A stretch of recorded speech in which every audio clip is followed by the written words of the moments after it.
মানুষ কই যায় রে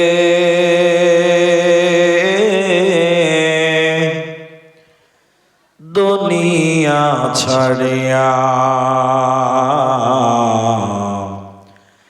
মসজিদেরি পলকি আয়না দোলা দে সাজায়া তারে জনমের লাগিয়া।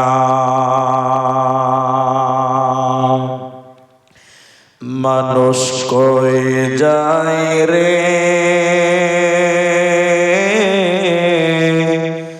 দুনিয়া ছাড়িয়া, মসজিদের পলকে আয়না দোলা দে সাজায়া তারে জনমের লাগিয়া। এই বাড়ির লাগিয়া কত করলা মারামারি, মামলা মুকদ্দমা কইরা খোয়াইলা রে করে। এই বাড়ির লাগিয়া কত করলা মারামারি, মামলা মুকদ্দমা কইরা খোয়াইলা রে করে। একদিন তুমি যাবে চলে, একদিন তুমি যাবে ছেড়ে সব কিছু ফেলিয়া, মসজিদের পলকে আয়না দোলা দে সাজায়া তারে জনমের লাগিয়া। মসজিদের পলকে আয়না দোলা দে সাজায়া তারে জনমের লাগিয়া।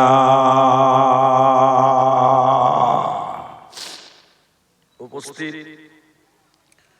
চলমান সভা যোগ্যতম সভাপতি, স্টেজে ওলামায়ে কেরাম, অতিথিবৃন্দ, সামনে বসে থাকা দাঁড়িয়ে থাকা দিনদার ইমানদার মুমিন ভাই সকল, দোয়ার কান্টারি মুরব্বী সমাজ, স্নেহের কচিকাচা, পর্দার অন্তরালে বসে থাকা মুমিনা সলেহা মা ও বোনেরা, প্রাণ প্রিয় বোস্টমডাঙ্গা সুতি মুর্শিদাবাদবাসী, প্রশংসা সেই মহান মনিবের দরবারে যিনি আমাদেরকে এক মসজিদ কেন্দ্রিক আয়োজিত মাহফিলে বসিয়ে কোরআন এবং হাদিসের কথা বলা, আপনাদের শ্রবণ করা যিনি তৌফিক এনায়েত করেছেন, সেই মহান মনিবের দরবারে শুকরিয়া জ্ঞাপন করি। আমরা সকলেই একবার বলি আলহামদুলিল্লাহ। দরুদ ও সালাম বর্ষিত হোক সরকারে কায়নাত তাজদারে মাদানী নবী কুল শিরোমণি ইমামুল আম্বিয়া, নবী মক্কি, নবী মাদানী, নবী আহমদ, নবী মুহাম্মদুর রাসূলুল্লাহ, বলুন সাল্লাল্লাহু আলাইহি ওয়াসাল্লাম। মোহতারাম ভাইও দোস্ত, আমি কোরআনুল কারীম 30 পারা 104 নম্বর সূরার দুটি আয়াত তেলাওয়াত করেছি এবং হাদিসে নববী থেকে দুই জায়গা থেকে দুটি হাদিসের টুকরো পাঠ করেছি। উল্লেখিত আয়াত এবং হাদিসকে কেন্দ্রবিন্দুর মধ্যে রেখে একটি সাবজেক্টের উপরই কিছু কথা বলবো, যদি আল্লাহ তৌফিক দেন তো। আলাইহি তাওয়াক্কালতু ওয়া ইলাইহি উনীব। মোহতারাম ভাইও দোস্ত, আমি অত্র এলাকাতে একদম যে নতুন তা নয়, অনেকে আমাকে চেনেন। আপনাদের কাশিরাঙ্গা মাদ্রাসা, রাজগ্রাম কাশিলা মাদ্রাসা, সেখানে দুবার এসেছি আমার মনে আছে। আমি এলাকায় নসিপুরে কয়েকবার এসেছি। এখানে একটা ছোট মাদ্রাসা আছে, শিশু মাদ্রাসা, ওখানে এসেছিলাম। বেশ আপনাদেরকে আমি চিনি, আর আপনারাও মাশাআল্লাহ কম বেশ আমাকে চেনেন। তবে অনেক দিন পর আপনাদের সঙ্গে দেখা হবে। আমি সময়ের দিকে গুরুত্ব দিয়ে একটি বিষয়ের উপরে যতক্ষণ আপনারা ধৈর্য ধরবেন ততক্ষণ কিছু কথা বলবো ইনশাআল্লাহ। কিন্তু আমি বিষয়টি বলার আগে একটা আবেদন করছি আপনাদের, আর আমি বসতেও বলবো না, দাঁড়াতেও বলছি। যারা আমার সামনে অলরেডি বসে গেছেন, আমি আপনাদেরকে কিছু কথা জিজ্ঞাসা করলে উত্তর দিবেন, মুখ খুলে উত্তর দিবেন, বলুন একবার ইনশাআল্লাহ। বলেন ইনশাআল্লাহ। আপনারা যদি বলেন তাহলে আপনাদেরকে বুঝাতে পারবো। অনেক জায়গার লোক বলে না, শুধু বেশি বললে বলে বলিছে বক্তা আপনি, তা আমাদেরকে কেন বকাচ্ছেন? তো উল্টা বুঝে কিছু লোক আছে, এই জন্য কখনো আপনি বলবেন, কখনো আমি বলবো। আজকে আমার আলোচ্য বিষয় হলো কিয়ামতের দিন কেউ কারো কোনো উপকারে আসবে না। এই ব্যাপারে কিছু কথা আজকে আলোচনা করব। যদি কিয়ামত সম্পর্কে আলোচনা করেন বা করি, কোরআনের 4 ভাগের 3 ভাগ শুধু পরকালের কথা বলা হয়েছে, আর 1 ভাগ দুনিয়ার কথা আছে। তাহলে পরকাল কিয়ামত নিয়ে বলতে গেলে কতদিন লাগবে আল্লাহ মালুম। তাই শুধুমাত্র এই হেডলাইনের উপরেই কিছু বলবো, সেটা হলো কিয়ামতের দিন কেউ কারো কোনো উপকারে আসবে না। আপনারা আয়াতুল কুরসি নামে কোরআনে একটা আয়াত আছে, আছে না? সূরা নাম্বার 2, পারা নাম্বার 2, কোরআনে 255 নম্বর আয়াত, সূরা বাকারা। তো আয়াতুল কুরসির ভিতরে একটা শব্দ আছে, খুব ভালো করে বুঝেন তাহলে বুঝতে পারবেন। শব্দটা কি? মান যাল্লাযী ইয়াশফাউ, মান যাল্লাযী ইয়াশফাউ। আল্লাহ বলছেন বলো তোমাদের জন্য কে সুপারিশ করবে, বলো কিয়ামতের দিন তোমাদের জন্য কে সুপারিশ করবে বলো। পৃথিবীর কোন মানুষ কিয়ামতের দিন আপনার আমার কোন কাজে, আরেকবার বলেন, আসবে না। এই দুনিয়া ছেলে মেয়ে, বহু বেটি, নাতি পোতা, মা বাপ যারা আছে, এই দুনিয়াতেই সম্পর্ক শেষ। মরার পর এরা আর আমাদেরকে কেউ মনে রাখবে না। একটু খালি বুঝেন তাহলে আপনি বুঝতে পারবেন। এখন শীতের দিন, ঠান্ডার দিন, সকাল 8টার সময় মানুষেরা রোদে বসে, চেয়ার নিয়ে রোদে বসে, কেন? মজা লাগে। কিন্তু বলেন গরমের দিনে কেউ রোদে যাবে? বলেন না। চাচা দুপুর বেলায় মসজিদে যাচ্ছে, গরমের দিনে তো মাথায় ছাতা ধরে আছে, আবার বাবু ছাতা ধরেছে, বৃষ্টি হবে, বুঝেন না, রোদের তাপ। একবার নিজেকে জিজ্ঞাসা করেন, আজকে পৃথিবীতে রোদের তাপ সহ্য করতে পারেন না, অথচ সূর্যটা আপনার মাথা থেকে কত লক্ষ কিলোমিটার উপরে সূর্য আছে, এরপরও সূর্যের তাপ সহ্য করতে পারেন না। কিয়ামতের দিন এই সূর্যকে এত উপরে রাখবে না, আল্লাহ 1 মাইল উপরে নিয়ে চলে আসবে। আপনার মাথার 1 বিঘত উপরে আল্লাহ সূর্য নিয়ে আসবে।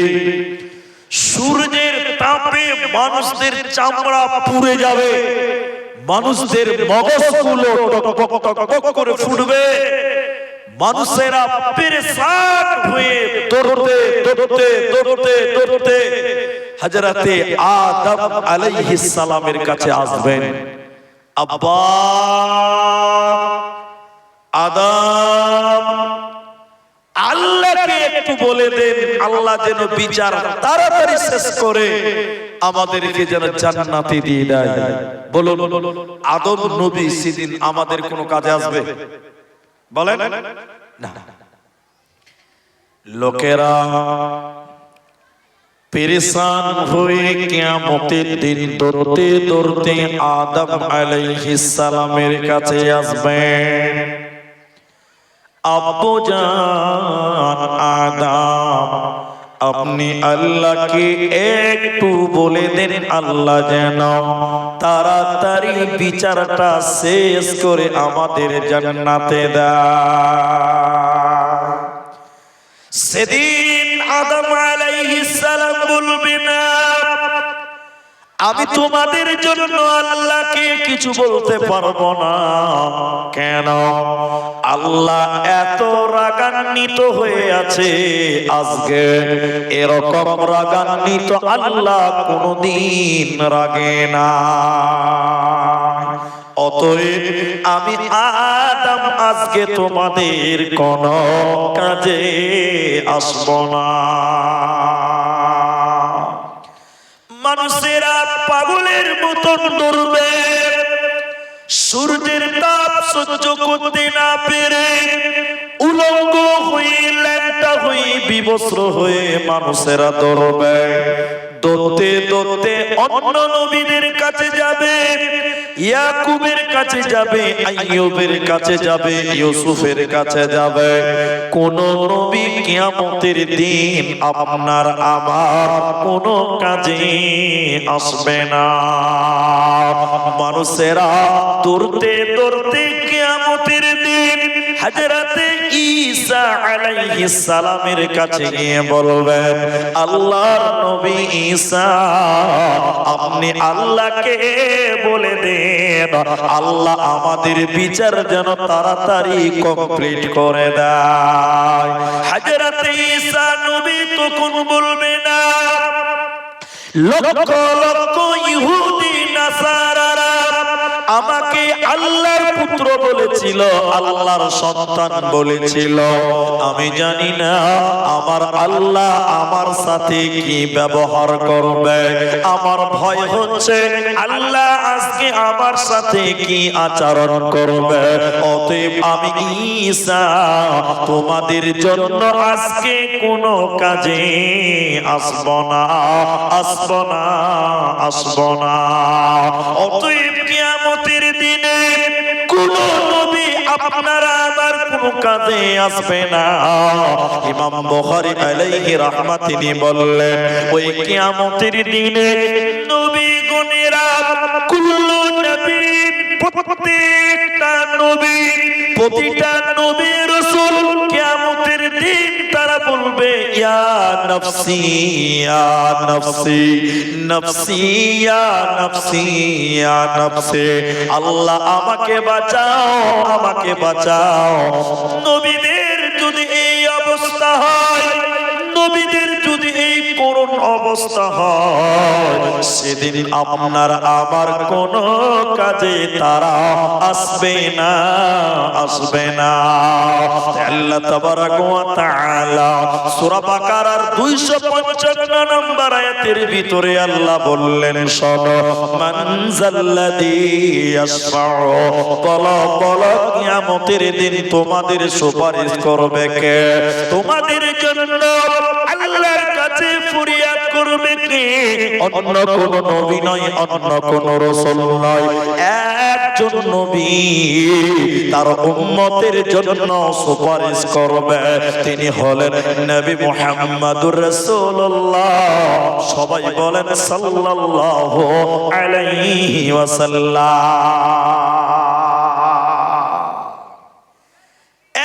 একজন নবী, তিনি ছাড়া কোন নবী কোন রাসূল কিয়ামতের দিন আপনার আমার কোন কাজে, জোরে বলেন, আসবে না। কোন কাজে আসবে না, কোন কাজে আসবে না, কোন কাজে আসবে না। তবে আমাদের নবী যে আমাদের জন্য সুপারিশ করবে, আমার দিকে দেখে খুব খেয়াল করেন, আমাদের নবী যে আমাদের জন্য সুপারিশ করবে, আচ্ছা বলেন, এর কোন নিশ্চয়তা গ্যারান্টি দিতে পারবেন যে আপনার জন্য সুপারিশ করবে, আমার জন্য করবে, এরকম কোন গ্যারান্টি আছে? আমি বলছি দেখেন, নবীজি তার উম্মতের জন্য সুপারিশ করবে বটে, কিন্তু আমাদের মতন ইমানদারদের জন্য মনে হয় করবে না। ওই যে মৌলভী সাহেব কেন বলে, কেন কেন বলে, কেন তার কারণ শুনুন। এদিকে দেখেন, কেউ রাগ করবে না, গুসা করবে না। আমাদের নবী বলেছেন, মুসলিম কি হয়েছে বলেন, আমাদের নবী বলেছেন, তোমরা পুরুষ তোমাদের দাড়িকে লম্বা করো, মোচকে গোপকে ছোট করো। এখন সত্য করে বলেন, এখনকার মুসলমানের দাড়ির খবর নাই, মোচ 3 ইঞ্চি লম্বা। হ্যাঁ না বলে না? ঠিক বললাম না? তাহলে নবী যা বলেছে তার উল্টা করতে ভালোবাসে। যে আমাদের নবী বলেছেন, আমি পা তুলি না দেখাবার জন্য তুললাম, আমাদের নবী বলেছেন, পুরুষ তুমি তোমার পায়জামা, প্যান্ট, লুঙ্গি, জুব্বা যা আছে টাকনুর উপরে পরো পুরুষ, আর মেয়েরা টাকনুর নিচে পরো। আপনারা খালি একটু হ্যাঁ বললেই বুঝে নেবেন। এখনকার অধিকাংশ জিন্সের ওয়ালারা পায়জামা, প্যান্ট, জিন্সের প্যান্ট টাকনুর নিচে না উপরে। জোরে বলেন, রাসূল যা বলছে তার উল্টাটা করেন, তাহলে আপনার জন্য নবী সুপারিশ করবে? এতটি লোক করে না করবে? যে লোক রাত দিন রাসূলের অবাধ্যতায় কাটায়, রাসূলকে অপমান করে কাটায়, এই রকম লোকের জন্য নবী কখনো সুপারিশ করবে? অতএব কিয়ামতের দিন আল্লাহ কোরআনে 80 নম্বর সূরা, 30 নম্বর পারা, 80 নম্বর সূরা, সূরা আবাসার 34-35 নম্বর আয়াতে বলেন, কিয়ামতের দিন পৃথিবীর কেউ তোমার কোনো কাজে আসবে না। আল্লাহ বলেন, ইয়াউমা ইয়াফিরুল মারউ মিন আখিহি, ওই কিয়ামতের দিনে ভাই ভাইকে দেখে দৌড়ে দৌড়ে পালিয়ে যাবে, ভাই ভাইকে দেখে ছুটে ছুটে পালিয়ে যাবে, ভাই ভাইয়ের কোনো কাজে আসবে না। ওয়া উম্মিহি ওয়া আবিহি, মা বাপের কাছ থেকে পালিয়ে যাবে। হে আমার ভাই, আপনার স্ত্রীকে সুখে রাখার জন্য দিল্লি, মুম্বাই, কেরল, গুজরাট বিভিন্ন জায়গায় কর্মক্ষেত্রে চলে যান, স্ত্রীদের সুখে রাখার জন্য, ছেলে মেয়েদের সুখের জন্য। কিয়ামতের দিনে আল্লাহ বলেন, ওয়া উম্মিহি ওয়া আবি, ওই মা আপনার কাছ থেকে পালিয়ে যাবে, আপনার স্ত্রী আপনার কাছ থেকে পালিয়ে যাবে। ও সাহিবাতিহি ওয়া বানি, আপনার ছেলে আপনার কাছ থেকে পালিয়ে যাবে, আপনার বেটি আপনার কাছ থেকে পালিয়ে যাবে।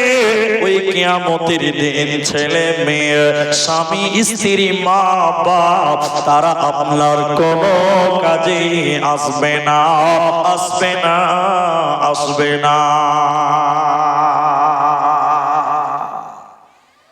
কিয়ামত অনেক দূরে, তার আগেই দেখেন ছেলে মেয়েরা ভুলে গেছে।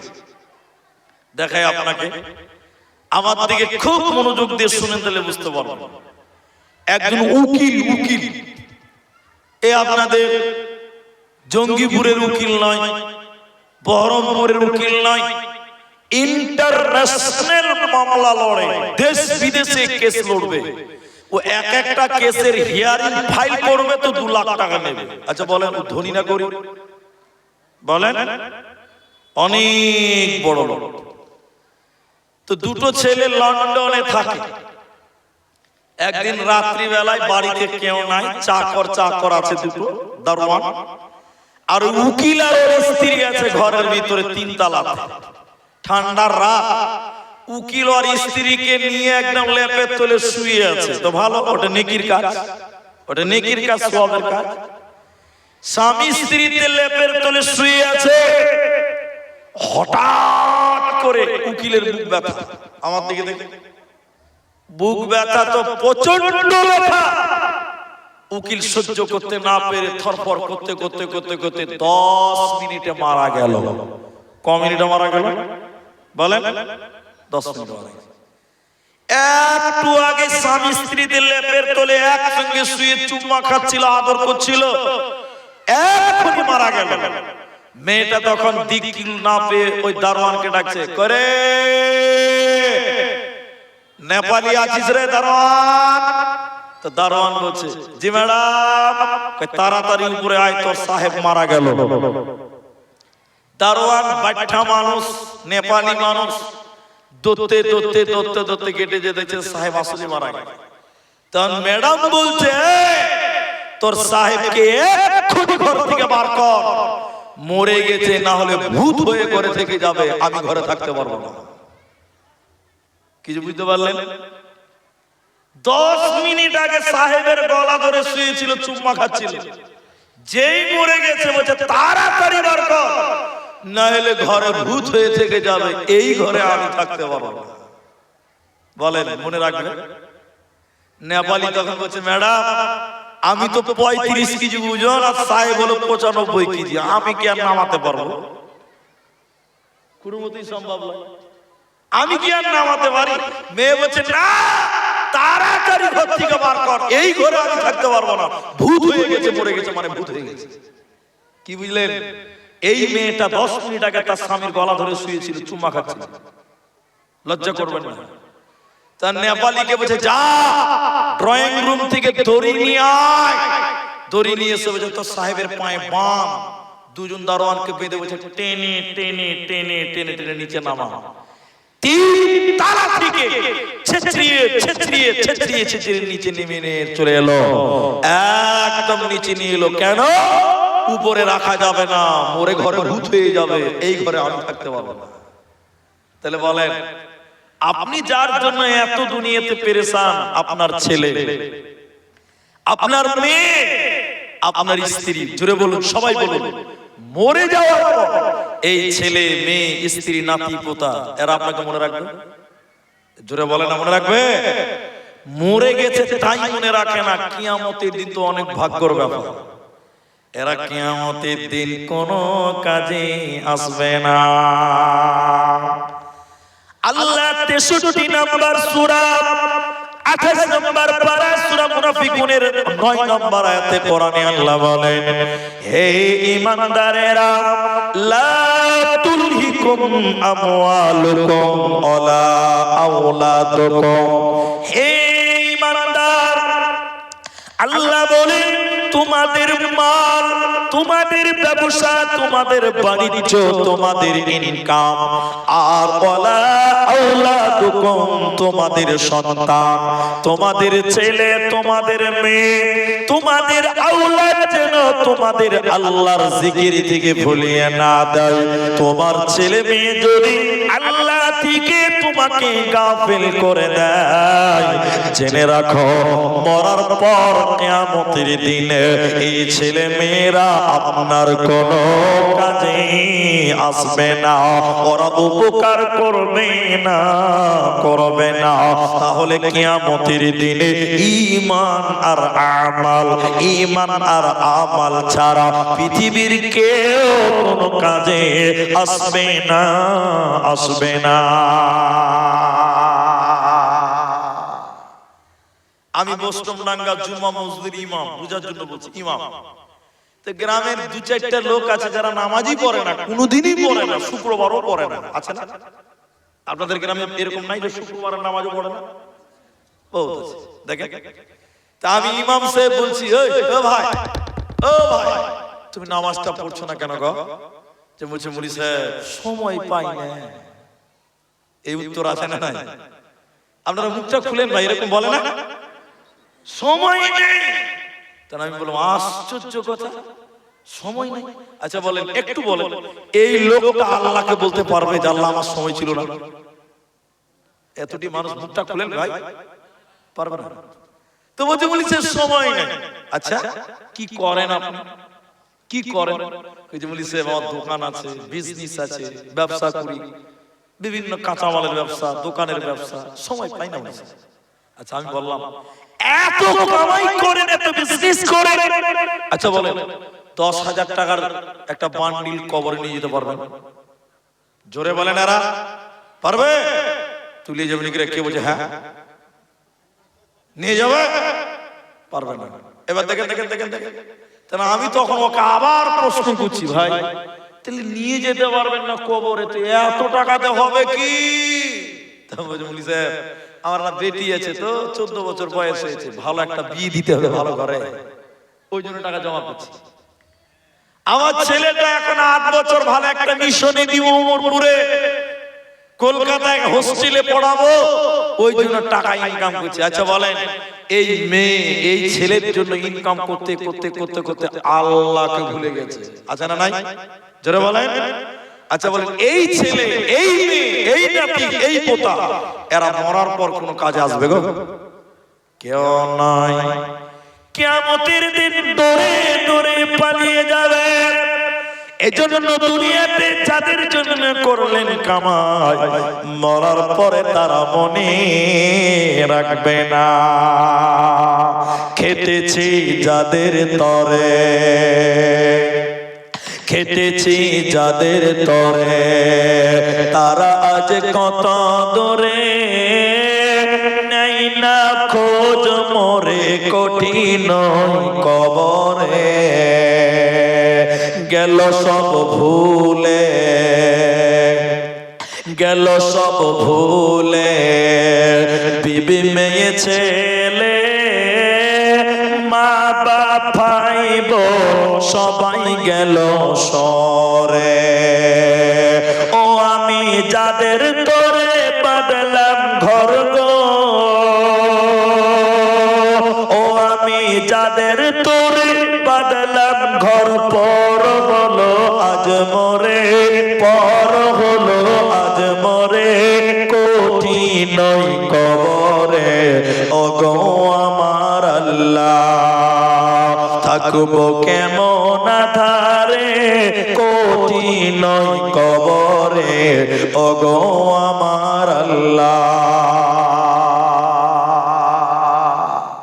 একটু সবাই বলেন তাহলে মরার পর এই ছেলে মেয়েরা নাতি পুতারা বংশের কেউ আপনার আমার কোনো কাজে সবাই বলেন আসবে না। তাহলে কি কাজে আসবে ওটাও বলবো খানিক পরে। এবার শুনেলেন কোন মেয়ে যদি মনে করেন আমার স্বামী বড় আল্লাহওয়ালা পরেজগার, আমি জান্নাতে যাব, কিয়ামতের দিন কোনো মতে সম্ভব হবে না। এদিকে দেখেন একদিন রাত্রি বেলায় আল্লাহর নবী বাড়িতে এলেন। এদিকে দেখেন আসসালামু আলাইকুম। বাড়িতে ঢোকার সময় সালাম দিতে হবে। কি দিতে হবে? সালাম দিতে হবে। আপনি বাড়িতে ঢুকছেন না গরু ঢুকছে, কোনো পার্থক্য নাই। ঠিক বললাম না? জোরে বলেন। আপনি ঢুকলেন না একটা ছাগল ঢুকলো, কোনো পার্থক্য নাই। আমি আপনাকে ছাগল বলিনি? ছাগল বাড়ি ঢুকলে কোনো আওয়াজ করে না, কুকুর বাড়ি ঢুকলে কোনো আওয়াজ করে না। এখন কিছু কিছু মুসলমান বাড়িতে ঢুকছে না গরু ঢুকছে, কিছু বুঝতেই পারে না। কিন্তু কোরআন বলছে ওয়াতুসাল্লিমু, সালাম দাও। কি দিতে হবে? আমার হাদিসটা শুনেন, কি দিতে হবে? আল্লাহর নবী রাত্রি বেলায় বাড়িতে ঢুকছেন, আসসালামু আলাইকুম। তো বাড়িতে ঢুকে দেখছে যে আয়েশা কাঁদছে। নবীর স্ত্রী কি করছে বললাম? কাঁদছে, টুকরে টুকরে টুকরে টুকরে কাঁদছে, কাঁদছে, আয়েশা কাঁদছে। নবীজি দেখলেন অবাক, আয়েশা, আয়েশা তুমি কাঁদছো কেন? আরে আয়েশা তুমি কাঁদছো কেন? কি হলো? কে তোমাকে বকলো? তার নাম বলো। নবী বারবার জিজ্ঞাসা করছে, আর রাসূল নিজের জামা দিয়ে নিজের কাপড় দিয়ে আয়েশার এরকম চোখের পানি মুছছে, এরকম নিজের জামা দিয়ে চোখের পানি মুছছে আল্লাহ রাসূল। আর বলছে আয়েশা কে বকলো, কে বললো, কি বললো, কে বলেছে, তার নাম বলো। তাহলে আল্লাহর নবীর স্ত্রীর চোখের পানি নবী নিজে মুছছেন, বলুন সুবহানাল্লাহ। তাহলে কি বুঝলেন? রাসূল তার স্ত্রীকে ভালোবাসতেন, বাসতেন কি বাসতেন না? কিন্তু এখন কি আছে বলুন তো? এখন আপনি বাড়িতে ঢুকলেন, বাড়িতে ঢুকে দেখছেন যে আপনার স্ত্রী কাঁদছে, তখন আপনি কি কাঁদছি কেন রে? ভালো নাই মন্দনে গরম দেখাচ্ছেন তো আপনার স্ত্রী কি ভাববে? মানুষ নয়, অমানুষের বাচ্চা আছে। ঠিক বললাম না? জোরে বলেন।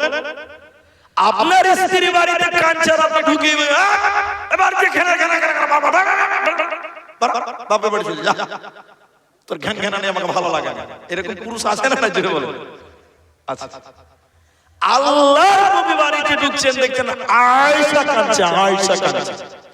নবী বললেন, আয়েশা কাঁদছো কেন? কে কি বলেছে তোমাকে? কটু কথা কে বললো? আর নবী নিজে কাপড় দিয়ে চোখের পানি মুছছে। আচ্ছা, এবার আপনারা বলেন, তাহলে আয়েশা কি ভাববে? যে রাসূল আমাকে অনেক ভালোবাসে। পাবে কি পাবে না? পাবে না? এবার আয়েশা বলেন, ইয়া রাসূলুল্লাহ, ও সুফিয়ান মুজলামিন রাহমাতুল লিল আলামিন, দয়ার নবী, স্বামী আমার, পৃথিবীতে আমি কেঁদেছি। বারবার জিজ্ঞাসা করলেন, আয়েশা কাঁদছো কেন? আয়েশা তুমি কাঁদছো কেন? নবী আপনি চোখের পানি মুছে দিলেন, খুব ভালো। নবী গো, কিয়ামতের দিনে আমি আয়েশা যদি এইরকম বসে বসে কান্না করি কিয়ামতের দিন, নবী গো আপনি কি আমাকে এসে বলবেন, আয়েশা রে কাঁদছো কেন? নবীজি বললেন, আয়েশা, কিয়ামতের আগে 3টি ভূমিকম্প হবে। ওই ভূমিকম্পের সঙ্গে আত্মীয়র বন্ধন গুলো কেটে যাবে রে আয়েশা। কিয়ামতের দিনে নবী নবী বলে যদি কান্না করো, স্বামী স্বামী নবী মুহাম্মদ বলে যদি কান্নাকাটি করো, আমি নবী মুহাম্মদ তোমার স্বামী তোমার কোনো কাজে আসব না, আসব না, আসব না। অতএব কিয়ামতের দিনে নিজের ঈমান নিজের আমল দিয়ে জান্নাতে যেতে হবে। স্বামীর পরিচয় দিয়ে কিয়ামতের দিনে কোনো লাভ হবে না, এরই নাম কিয়ামত। বলুন সুবহানাল্লাহ। ভাইজান, এই কথাটুকু বুঝতে পারলেন, এবার আরেকটু আগাবো। ইব্রাহিম আলাইহিস সালাম তিনি একজন নবী ছিলেন। আচ্ছা, আপনাদের ভিতরে বলেন, মুলবিরা বলবেন না আপনারা বলবেন, একটু জানার ব্যাপার আছে, জানার ব্যাপার, শিখার ব্যাপার আছে। ইব্রাহিম নবীর বাপের নাম আপনারা কেউ বলতে পারবেন? মাশাআল্লাহ, মেলাইটি লোক জানেন। আজার। তা আজার কি করতো? মূর্তি বানাতো, মূর্তি বানিয়ে বিক্রি করতো। এখন এই বহুতাল, রাজগ্রাম, এই বৈষ্ণবডাঙ্গা এসব এলাকাতে হকারেরা ফেরি করে বেড়ায়, করে না? বক্স লাগিয়ে দিয়ে ফেরি করছে। তো ইব্রাহিম নবীর বাপ আজার মূর্তি বানাতো মাটি দিয়ে। বাজারে বাজারে গ্রামে গ্রামে বলতো, মূর্তি লিবে জি, মূর্তি, হকারি করতো। বুঝতে পারলেন? তো ইব্রাহিম নবী, বলুন ইব্রাহিম কি নবী? ইব্রাহিম আলাইহিস সালাম বলছে, আব্বা মূর্তি বানায়েন না, আমাকে মানেন, আল্লাহকে মানেন, আল্লাহ আপনাকে জান্নাত দেবে। আমাকে মানেন, আল্লাহকে মানেন, আল্লাহ আপনাকে জান্নাত দেবে। আমি এটা শর্ট করছি, খুব শর্ট। ইব্রাহিম নবীর বাপ বলছে, এই বেটা ইব্রাহিম, যা বলেছো বলেছো, দ্বিতীয়বার আর বলবে না। বাপের ক্ষমতা বাপ দেখিয়ে আর বলে না। এবার দেখেন, কিয়ামতের দিন, বিচারের দিনে ইব্রাহিম নবীর বাপ আজার ধুলোমলিন অবস্থা, ক্লান্ত অবস্থা, চিন্তিত অবস্থা। ইব্রাহিম নবীর বাপ পাগলের মতন হয়ে কিয়ামতের দিন দাঁড়িয়ে থাকবে। ইব্রাহিম আলাইহিস সালাম যে বলবে, আসসালামু আলাইকুম, কেমন আছেন আব্বা? আচ্ছা বলেন, কই যেটা জ্বলবে কি জ্বলবে না? হ্যাঁ, ও এখন বিপদে আছে, যে বলছে কেমন আছো, কাইফা হাল, কলজাটা জ্বলবে কি জ্বলবে না? আমি জঙ্গিপুর হসপিটালে ভর্তি হসপিটালে আছি। কেন আছে?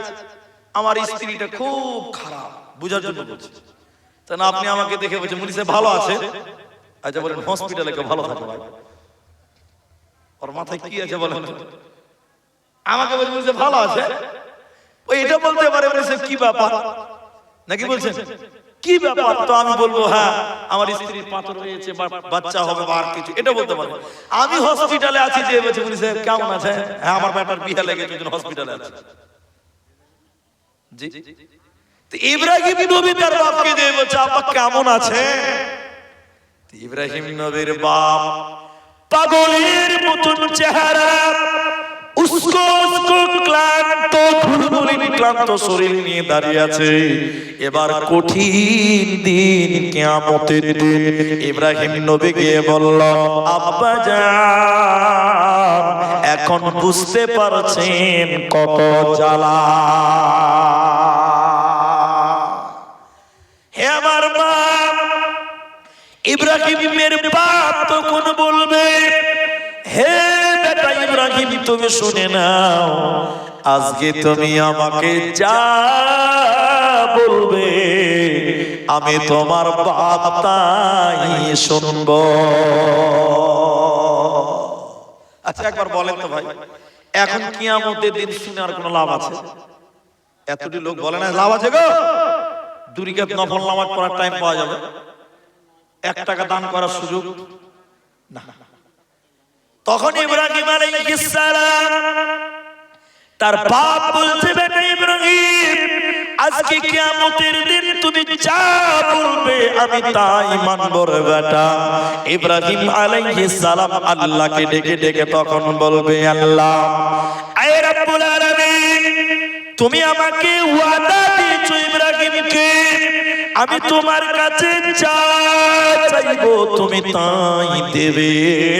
আল্লাহ আমি ইব্রাহিম জান্নাতে যাব আর আমার বাপ আজার জাহান্নাম যাবে, এটা কেমন লাগে? এটা তো ভালো লাগে না। আল্লাহ আপনি আমার বাবা আজারকে জান্নাতে দেন। আচ্ছা আপনারা বলেন তো ইব্রাহিম নবীর বাপ জান্নাতে যাবে না জাহান্নাম যাবে? আল্লাহ আপনাদের ঘুম আসছে নাকি? জান্নাতি না জাহান্নামী? আল্লাহ এবার বলল ইব্রাহিম হে আমার বন্ধু ইব্রাহিম তুমি শুনে নাও, তুমি যেটা দাবি করলে তোমার দাবি সত্য। আমি আল্লাহ তোমাকে ওয়াদা দিয়েছি আমার ওয়াদাও সত্য। তবে শুনে নাও ইব্রাহিম আমি ওই ব্যক্তিকে জান্নাতে দেব না যে আমার নবী ইব্রাহিমকে মানে না। সে তোমার বাপ হোক চাই যে হোক না কেন আজকে কিয়ামতের দিনে ওকে জান্নাতে দেব না, পাবে না পাবে না। যদি কোরআন হাদিস না মানি জীবনে কি হবে গমৃত্যুর পরে, কি হবে গমৃত্যুর পরে।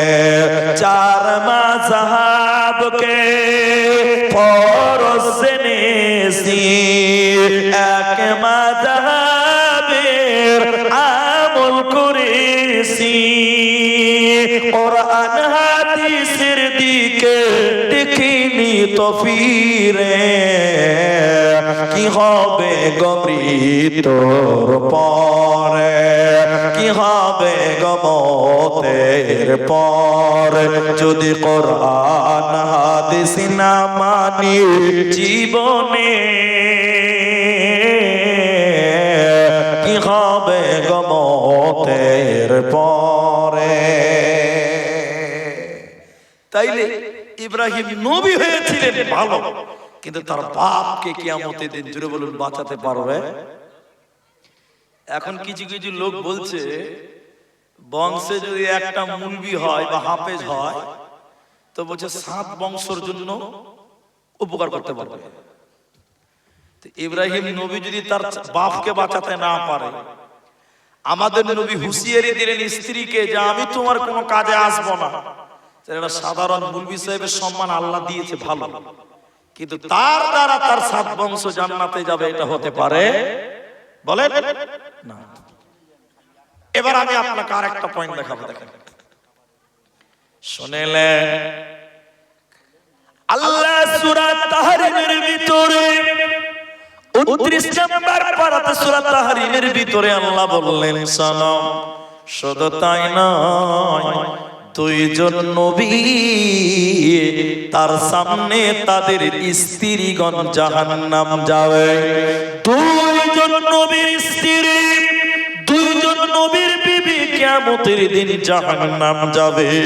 ওই নবীর স্ত্রীরা আল্লাহর জান্নাতে যাবে না, পাবে না।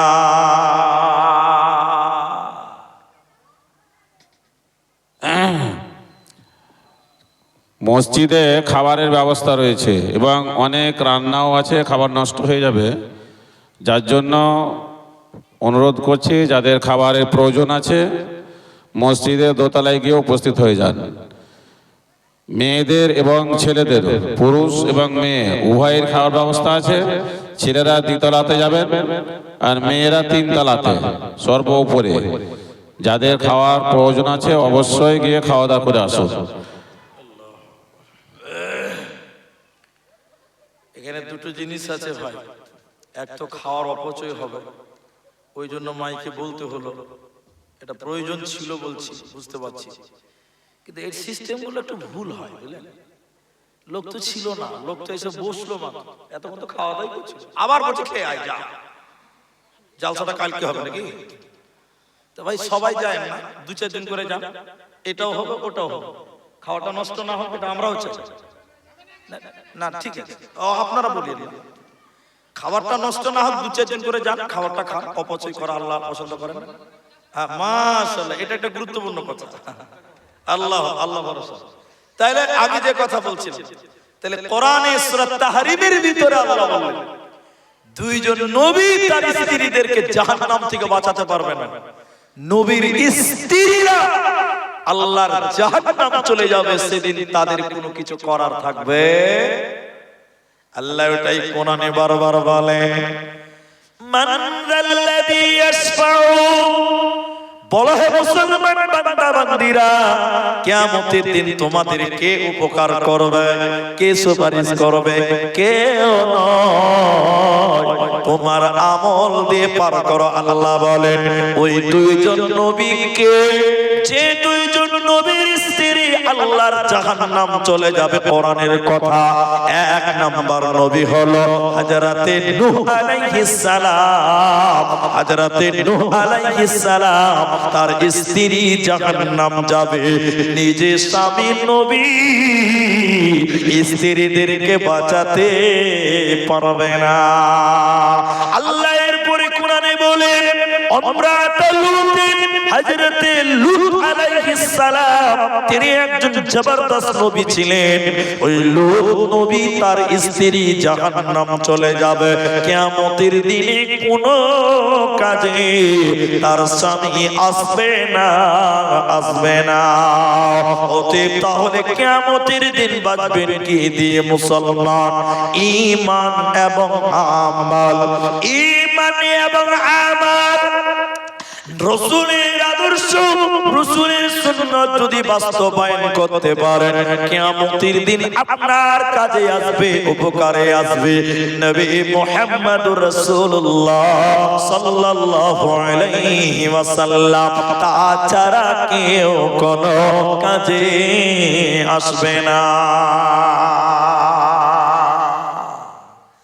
মুসলিম শরীফের ভিতর হাদিস, ফাতেমা রাদিয়াল্লাহু তাআলা আনহা, এটা সংশোধনীয় কথা বলছি, আমি ফতোয়া দিতে পারি না, তবে কিছু বুঝতে পারি যেগুলো আপনিও বুঝতে পারবেন। ফতোয়া দেওয়ার জন্য ওইটুকু জ্ঞান আপনারও আছে।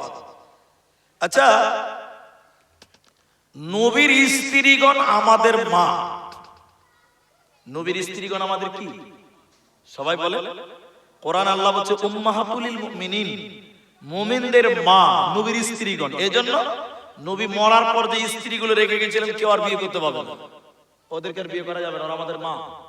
আচ্ছা বলেন, এবার নবীর স্ত্রী যদি মা হয়, নবীর বেটি আমাদের কি হবে?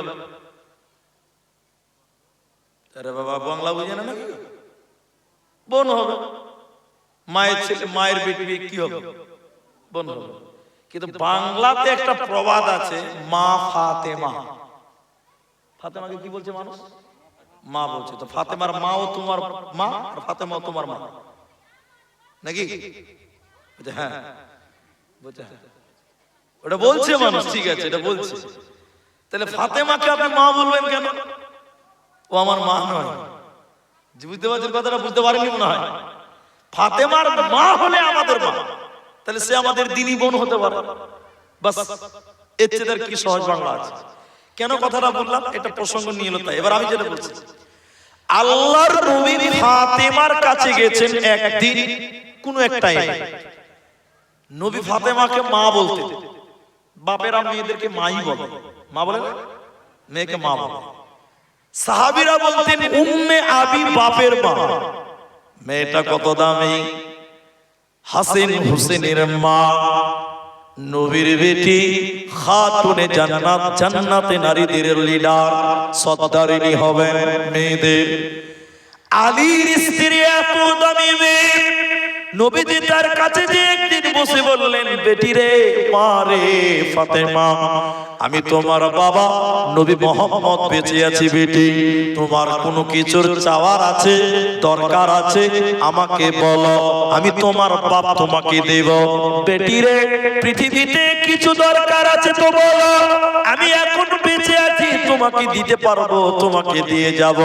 বেটি রে, দুনিয়াতে চাইবে না, মরার পর কিয়ামতের দিনে আব্বা আব্বা নবী নবী বলে যদি ডেকে ডেকে মারা যাও, আমি বাবা হিসাবে সেদিন তোমার কোনো কাজে আসবো না।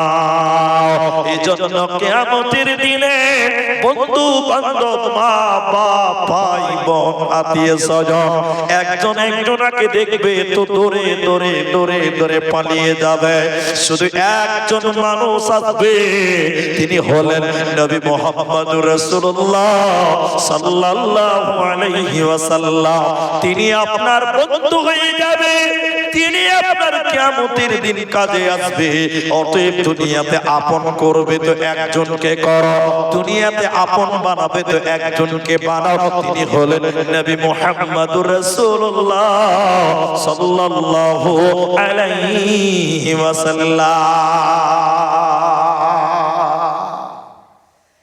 এতটি কথা বলার পর তিনটি আমল বলবো, কিন্তু এটা উদাহরণ দেবো। তারপর আমার দিকে দেখি, এটা আমি ফেসবুকে দেখেছিলাম, একটা কলেজের ঘটনা আছে। আপনি 2 মিনিট টাইম শুনেন, আপনার কিছু কাজে আসবে।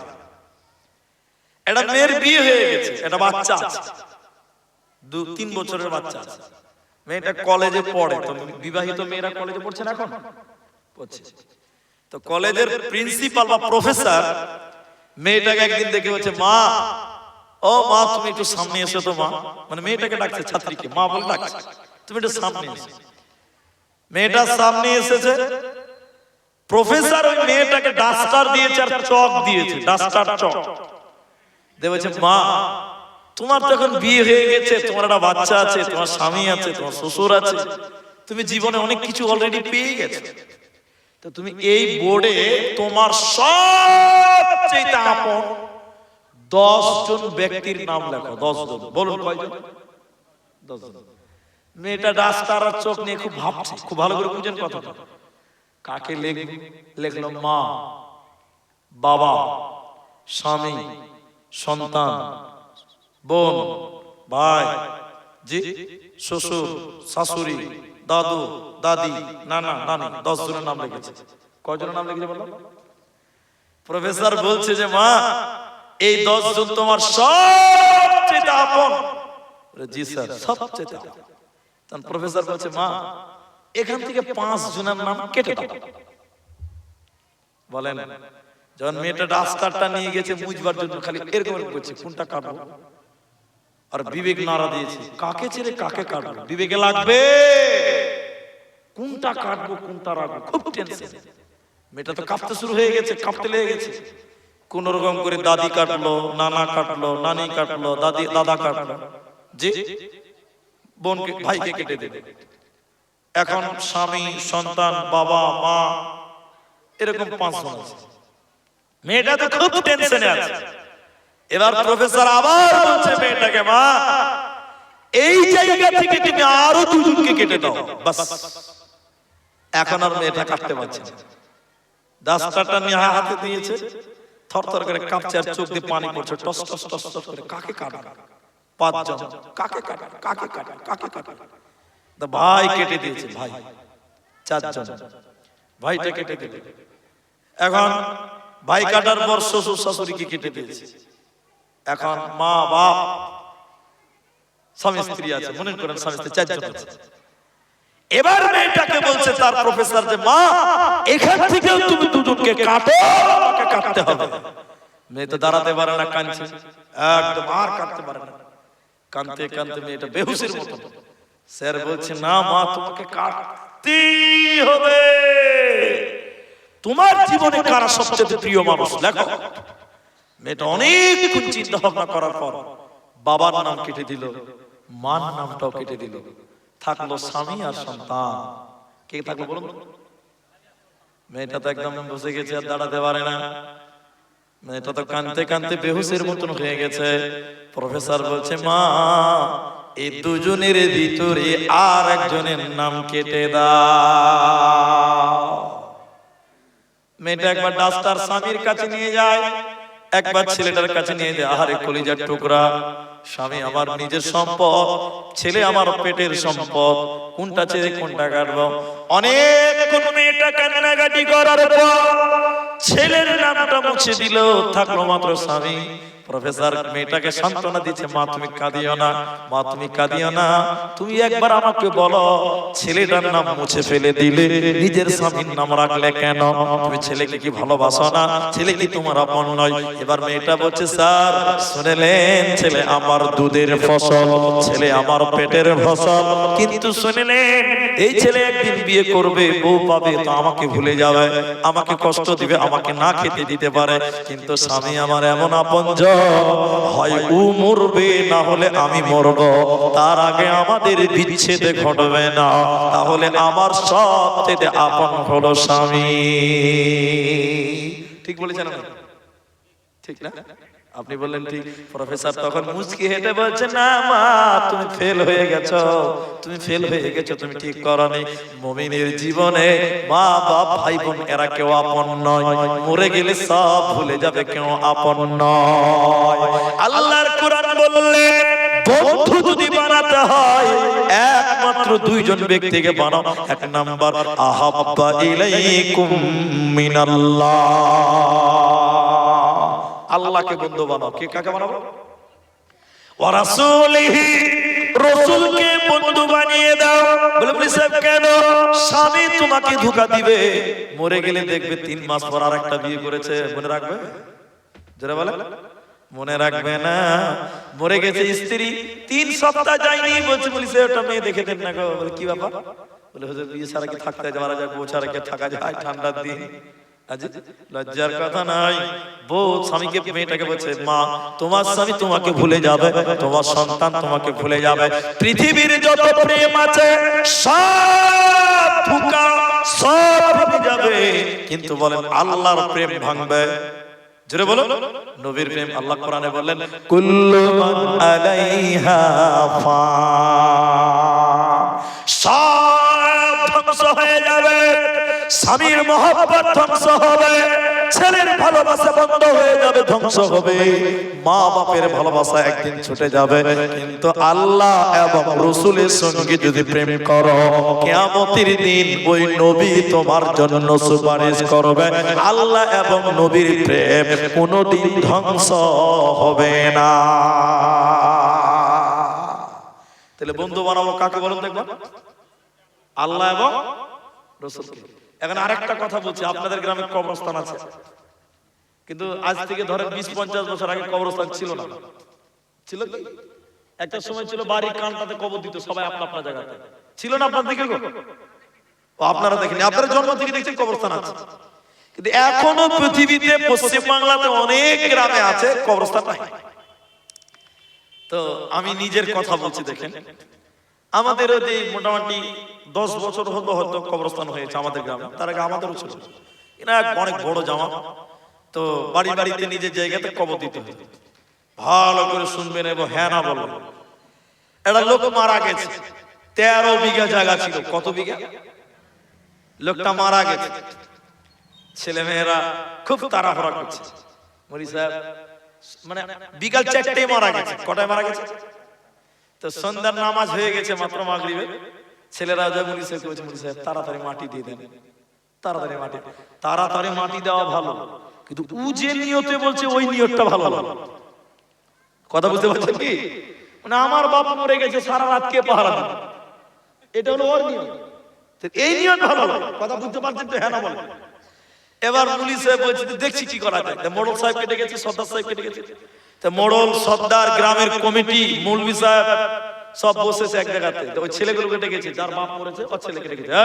এই শোন, তোমার বাপ তো 13 বিঘা জায়গার মালিক ছিল, এখন মরে গেছে, তোমার বাপকে কোথায় মাটি দিবে? 13 বিঘা জায়গার মধ্যে কোথায় কবরটা দিব? তোমার বাপের জায়গাটা দেখাও। গোর খুঁড়তে হবে, কবর খুঁড়তে হবে। বড় ছেলে বলছে, মুলি সাহেব আমার ঘরের কানটা দিকে একটু জায়গা পড়ে আছে, সকালবেলা আমার ছেলে ঘুম থেকে উঠে পেশাব করে, ওই জায়গাটা কোনো কাজে লাগে না, ওই জায়গাটা আমার বাপকে মাটি দিয়ে দাও, ফালতু জায়গাটা পড়েই আছে। তাহলে বলেন আপনাকে কে ভালোবাসে? কে? তাহলে মহব্বত যদি করতে হয় নবী মুহাম্মদ রাসূলুল্লাহ, কোরআনুল কারীমে সূরা বনী ইসরাঈল আল্লাহ বলেন, ইয়াউমা নাদউ কুল্লা উনাসিম বিঈমান। ও মুসলমান, কার প্রেমে দচ্ছ? তৃণমূল না সিপিএম না কংগ্রেস না বিজেপি না আরজেডি? কোন পার্টির পেছনে ধরো? একজন নেতার পেছনে ঘুরবে, তিনি হলেন নবী মুহাম্মদুর রাসূলুল্লাহ সাল্লাল্লাহু আলাইহি সাল্লাম। কেন কেন? দুনিয়াতে যার মহব্বতে জীবন গড়বে, যাকে নেতা হিসেবে মানবে, কিয়ামতের দিন তার সঙ্গে তার বিচার হবে। এখন নবীর মহব্বতে, নবীর আদর্শ নিয়ে যদি জীবন যাপন করে, কিয়ামতের দিন মা পালিয়ে যাবে, ভাই পালিয়ে যাবে, বাবা পালিয়ে যাবে, ছেলে মেয়েরা পালিয়ে যাবে, কিন্তু আপনার নবী আপনাকে ছেড়ে পালাবে না, পালাবে না, পালাবে না। মাকামে মাহমুদে আল্লাহর কাছে সাজদায় পড়ে যাবেন কিয়ামতের দিন, যেদিন প্রতিটা নবী হাঁটু গেড়ে গেড়ে বললেন ইয়া নাফসি ইয়া নাফসি, সেদিন আপনার আমার নবী সেদিন আল্লাহকে সাজদা দিয়ে পড়ে থাকবেন। আল্লাহ বলবেন মাথা উঠান, নবী মাথা উঠান, বলেন না, যতক্ষণ পর্যন্ত আমার উম্মতদেরকে জান্নাতি ঘোষণা না করা হবে অতক্ষণ পর্যন্ত আমি নবী মাথা তুলব না। এজন্য মুসলমান, পৃথিবীতে তোমার সব পর আপন তোমার কেহ নয়। দুনিয়াতে দুইটি জিনিসকে গ্রহণ করো, একটা ঈমান আর একটা আমাল। একটা ঈমান, একটা আমাল। এই আমাল, ঈমান এবং আমালের এটাজিকে রেডি করে নাও, তাহলে কিয়ামতের দিন বেঁচে যাবে, নচেতে বাঁচা যাবে না, যাবে না। চলো মুসাফির বদলো कटोरी तुर का मंजिल जाना है, चलो मुसाफिर बदलो कटोरी तुर का मंजिल जाना है। घटमट सिटी बजाकर ट्रेन चलती है, चलो मुसाफिर बदलो कटोरी तुर का मंजिल जाना है। তাহলে আপনাকে আমাকে কিয়ামতের দিন যদি বাঁচতে হয়, দুনিয়াতে আমলের এটাজিটা রেডি করে না। তিনটি আমল বলবো এখন, তিনটি আমল। যদি কিয়ামতের দিন বিপদ মুক্ত হতে চান, তিনটি আমল করতে হবে। একবার বলেন কটা আমল? এক, দুনিয়াতে আল্লাহর উপরে ভরসা রাখতে হবে। কার উপরে ভরসা? একটা হাদিসের সারমর্ম বলছি, হাদিসটা বলতে পারছি না। আল্লাহর 100টা দয়া আছে। কটা দয়া আছে বললাম? একটা দয়া মেয়েদেরকে দিয়েছে, ছেলেদেরকে দিয়েছে, গরুকে দিয়েছে, ছাগলকে দিয়েছে, ইঁদুরকে দিয়েছে, বাঁদরকে দিয়েছে, প্রাণীকে দিয়েছে, প্রাণীকে দিয়েছে। তাহলে বাকি 99টা কার কাছে আছে? আল্লাহর কাছে আছে। এখন আপনি খালি একবার কল্পনা করে দেখেন, গরুকে দিয়েছে আল্লাহ কটা দয়া? বলেন না কথায় রা। এদিকে দেখবেন গরু, দেখবেন গায় আর বাচ্চাকে জিভ দিয়ে চেটে চেটে চেটে চেটে আদর করে, দেখেছেন? বাছুরকে জিভ দিয়ে চাটতে দেখেননি আপনারা? গরুকে আল্লাহ কটা দয়া দিয়েছে বলেন তো একবার? একটা। বাঁদর দেখবেন, বাঁদর এই গাছ থেকে ওই গাছ, ওই ডাল থেকে এই ডালে ঘুরে বেড়াচ্ছে। ওর কোলে দেখবেন পেটে একটা বাচ্চা নিয়ে আছে, বাচ্চাকে নিয়ে লাফাচ্ছে।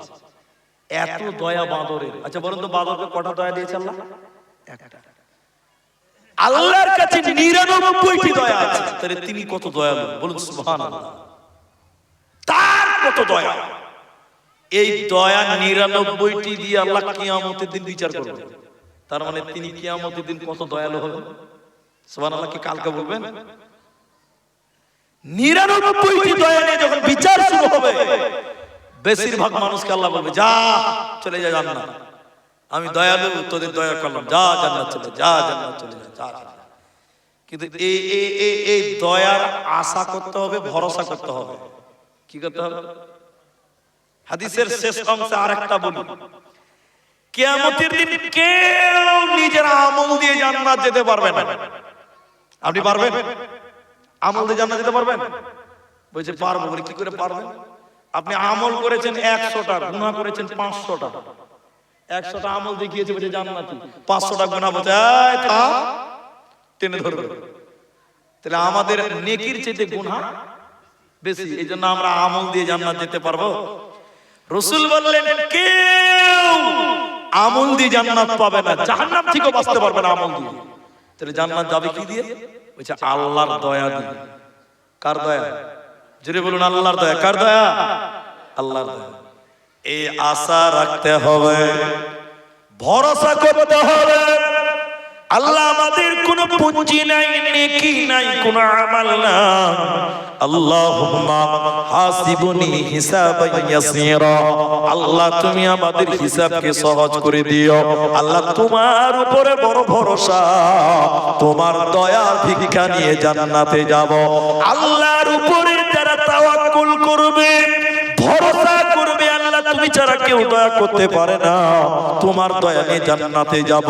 মুহাদ্দিসগণ বলেন কিয়ামতের দিন সবাই যখন পালিয়ে যাবে, তোমার ওই তাওয়াক্কুলের কারণে, তোমার এই ভরসার কারণে স্বয়ং আল্লাহ তোমাকে দয়া করে জান্নাতে দিবে। কিয়ামতের দিন তোমার কোনো চিন্তা রবে না। নাম্বার 2 আল্লাযীনা ইউকিমুনাস সালাহ। জি ভাই, ও ভাইয়া ভোগ লেগে গেছে নাকি গো? আপনারা বসে আছেন। তিনটা উঠা হলো 100। 100 যদি 3টা করে উঠে 5 মিনিট লাগবে না খালি হতে। নজরুল মারা গেছে, আল্লাহ মাফ করুন। হাফেজ নজরুল ইসলাম আপনাদের এই জঙ্গিপুরে বাড়ি ছিল, তেঘড়িতে। দেখেছেন তো তাকে? দেখেছেন? হাফেজ সাহেব ছিলেন, অন্ধ ছিলেন, দু চোখে দেখতে পেতেন না। কিন্তু আল্লাহ তার স্মৃতি শক্তি যে কত ভালো দিয়েছিলেন। এদিকে দেখেন, স্মৃতি শক্তি যে এত ভালো ছিল, বিশ্বাস করবেন। একদিন দিনাজপুরে ইটাহারের সাহেবঘাটা রঘুনাথপুর ব্রিজে উনি দাঁড়িয়ে আছে। আমি খেলি দিয়ে বলছি এদিকে দেখেন, আসসালামু আলাইকুম। সালাম দেওয়ার পরে মোটামুটি 30 সেকেন্ড সময় লেগেছে। এরকম করে মাথায় করতে করতে বলছে যে আব্দুর রহমান সাহেব বলছেন। কি স্মৃতি, কি শক্তি! আমার গলার আওয়াজ শুনে বলছে যে আপনি আব্দুর রহমান সাহেব বলছেন, চোখে দেখতে পেতেন। তো উনি একটা জালসাতে, অনেক রাত হয়ে গেছে, মোটামুটি রাত 1টা-1:30 বাজে, স্টেজে উঠেছে। তো সব বলছে যে ভাই যতক্ষণ পারেন বলেন, লোকজন তো নাই, আপনার যতক্ষণ ভালো লাগে বলেন। তো মাইক নিয়ে বলছে লোকজন আছে কি নাই ওটাকে আমি দেখতে পাচ্ছি। আমার তো চোখই আল্লাহ দেয়নি, আমার কান আছে, আমি শুনতে পাচ্ছি। তো যে অন্ধ মানুষ, তার সামনে শ্রোতা থাকলেও চলবে, না থাকলেও চলবে। কিন্তু ভাই আব্দুর রহমানকে আল্লাহ 2টা চোখ দিয়েছে, আবার তার উপরে 2টা লাগা আছে, 4 চোখ হয়ে গেছে। জি ভাই, আপনারা উঠবেন না ইনশাআল্লাহ। বল তৃতীয় নম্বর যেটা বলছিলাম, 5 ওয়াক্তের নামাজ কায়েম করো। নামাজ তোমার কিয়ামতের দিন সাথী হবে, বলুন সুবহানাল্লাহ। এখন একটা উদাহরণ দিব তাহলে বুঝতে পারবেন। পশ্চিমবঙ্গের শিক্ষামন্ত্রী ছিলেন এককালে, আমি পেপারে পড়েছি, ভিডিওতে দেখেছি, তার নামটা বলছি না, জেল খেটে বাড়ি এসেছে, দেখেছেন তার নাম? চেনেন তো তাকে? চেনেন। আচ্ছা, এর চেয়ে বড় বড় ক্রিমিনাল যারা জেলে গেছিল তারা বাড়ি চলে এসেছে জামিন। দেখেছেন? পশ্চিমবঙ্গের কথা বলছেন, আমি কোন নেতা রাজনীতি করি না। এখন আমার বক্তব্য হলো, জামিন দেয় কিভাবে এটা আপনারা জানেন? কেউ জানেন তো? কেউ তো জেলে জেলে গেছেন কোনদিন না? কেউ জানেন? কেউ জানেননি? ধরেন আমি জানি, আমি বলছি। জজ সাহেব আপনাকে একটা শর্ত দেয়। কি শর্ত জানেন? তোমাকে 50,000 বন্ডে তোমাকে জামিন দেওয়া হবে। কত হাজার টাকা? 2 নম্বর শর্ত, এই কেস যতদিন সমাপ্তি না হবে ততদিন কোর্টের নির্দেশ ছাড়া তুমি বিদেশে যেতে পারবে না। 2 নম্বর শর্ত হলো। 3 নম্বর, প্রত্যেক মাসের 16 তারিখে তোমাকে কোর্টে এসে হাজিরা দিতে হবে, তোমাকে সশরীরে হাজিরা দিতে হবে।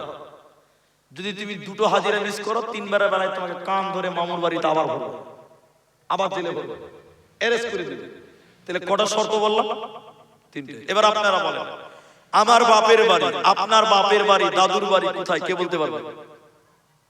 বলেন দেখি। কে বলছে? হাওড়া নাকি? আর কোথাও আছে উলুবেড়িয়া?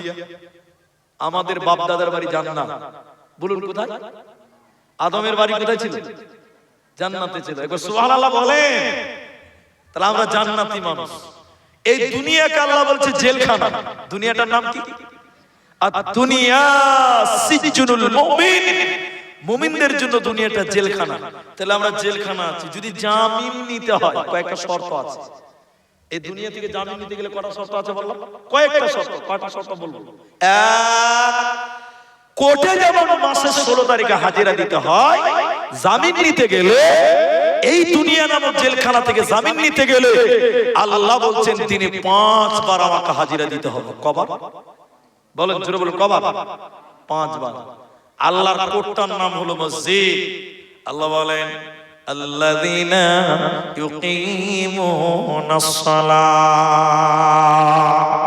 যদি কিয়ামতের দিনে আল্লাহর সাহায্য নিতে চাও, যেদিন তোমার ভাই বোন মা বাপ সরে যাবে, সেদিন আল্লাহ তোমার সাহায্যকারী হবে। যদি তুমি 5 ওয়াক্তের নামাজ কায়েম করো, এই নামাজ তোমার সঙ্গী হবে, এই তোমার নামাজ সাথী হবে। এজন্য দুনিয়া থেকে নামাজি হয়ে যাও, নামাজ কায়েম করনে ওয়ালা হয়ে যাও, আল্লাহ জান্নাতে দেবে, কোনো চিন্তা হবে না। 3 নাম্বার আমল। ও ভাইয়া, বন্ধুরা, আমার দিকে এই কথাটা যদি শুনেন, কিন্তু আমি একটা কথা বলে নিচ্ছি, আগে আমি ভুল বুঝতে পারবেন না, ভুল বুঝবেন না। অনেক জায়গার লোক কালেকশনের কথা বললে উঠে চলে যায়। তো আমি কোরআন থেকে এখন কালেকশনের কথা বলবো, কিন্তু আমি কালেকশন চাইছি না। তরজমা তো করতে হবে না, ওটা বাদ দিয়ে দিতে হবে।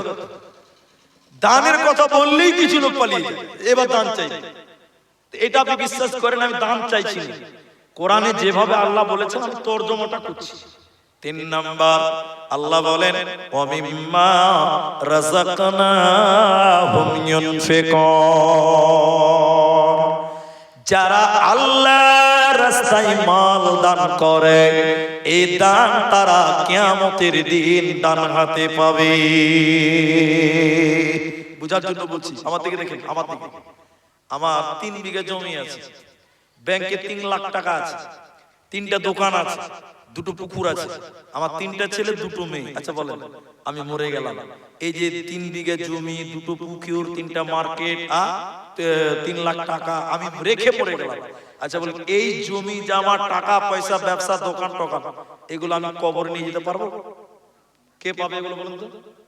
ওই যে ছেলে মেয়ে, বহু বেটি নাতি পোতা, তিলে তিলে তিলে তিলে ভাগ করবে। তাহলে দুনিয়াতে যেগুলো সাজিয়েছেন, সবাই বলেন, সবাই বলেন, ওগুলো আপনার আমার কোনো কাজে আসবে না।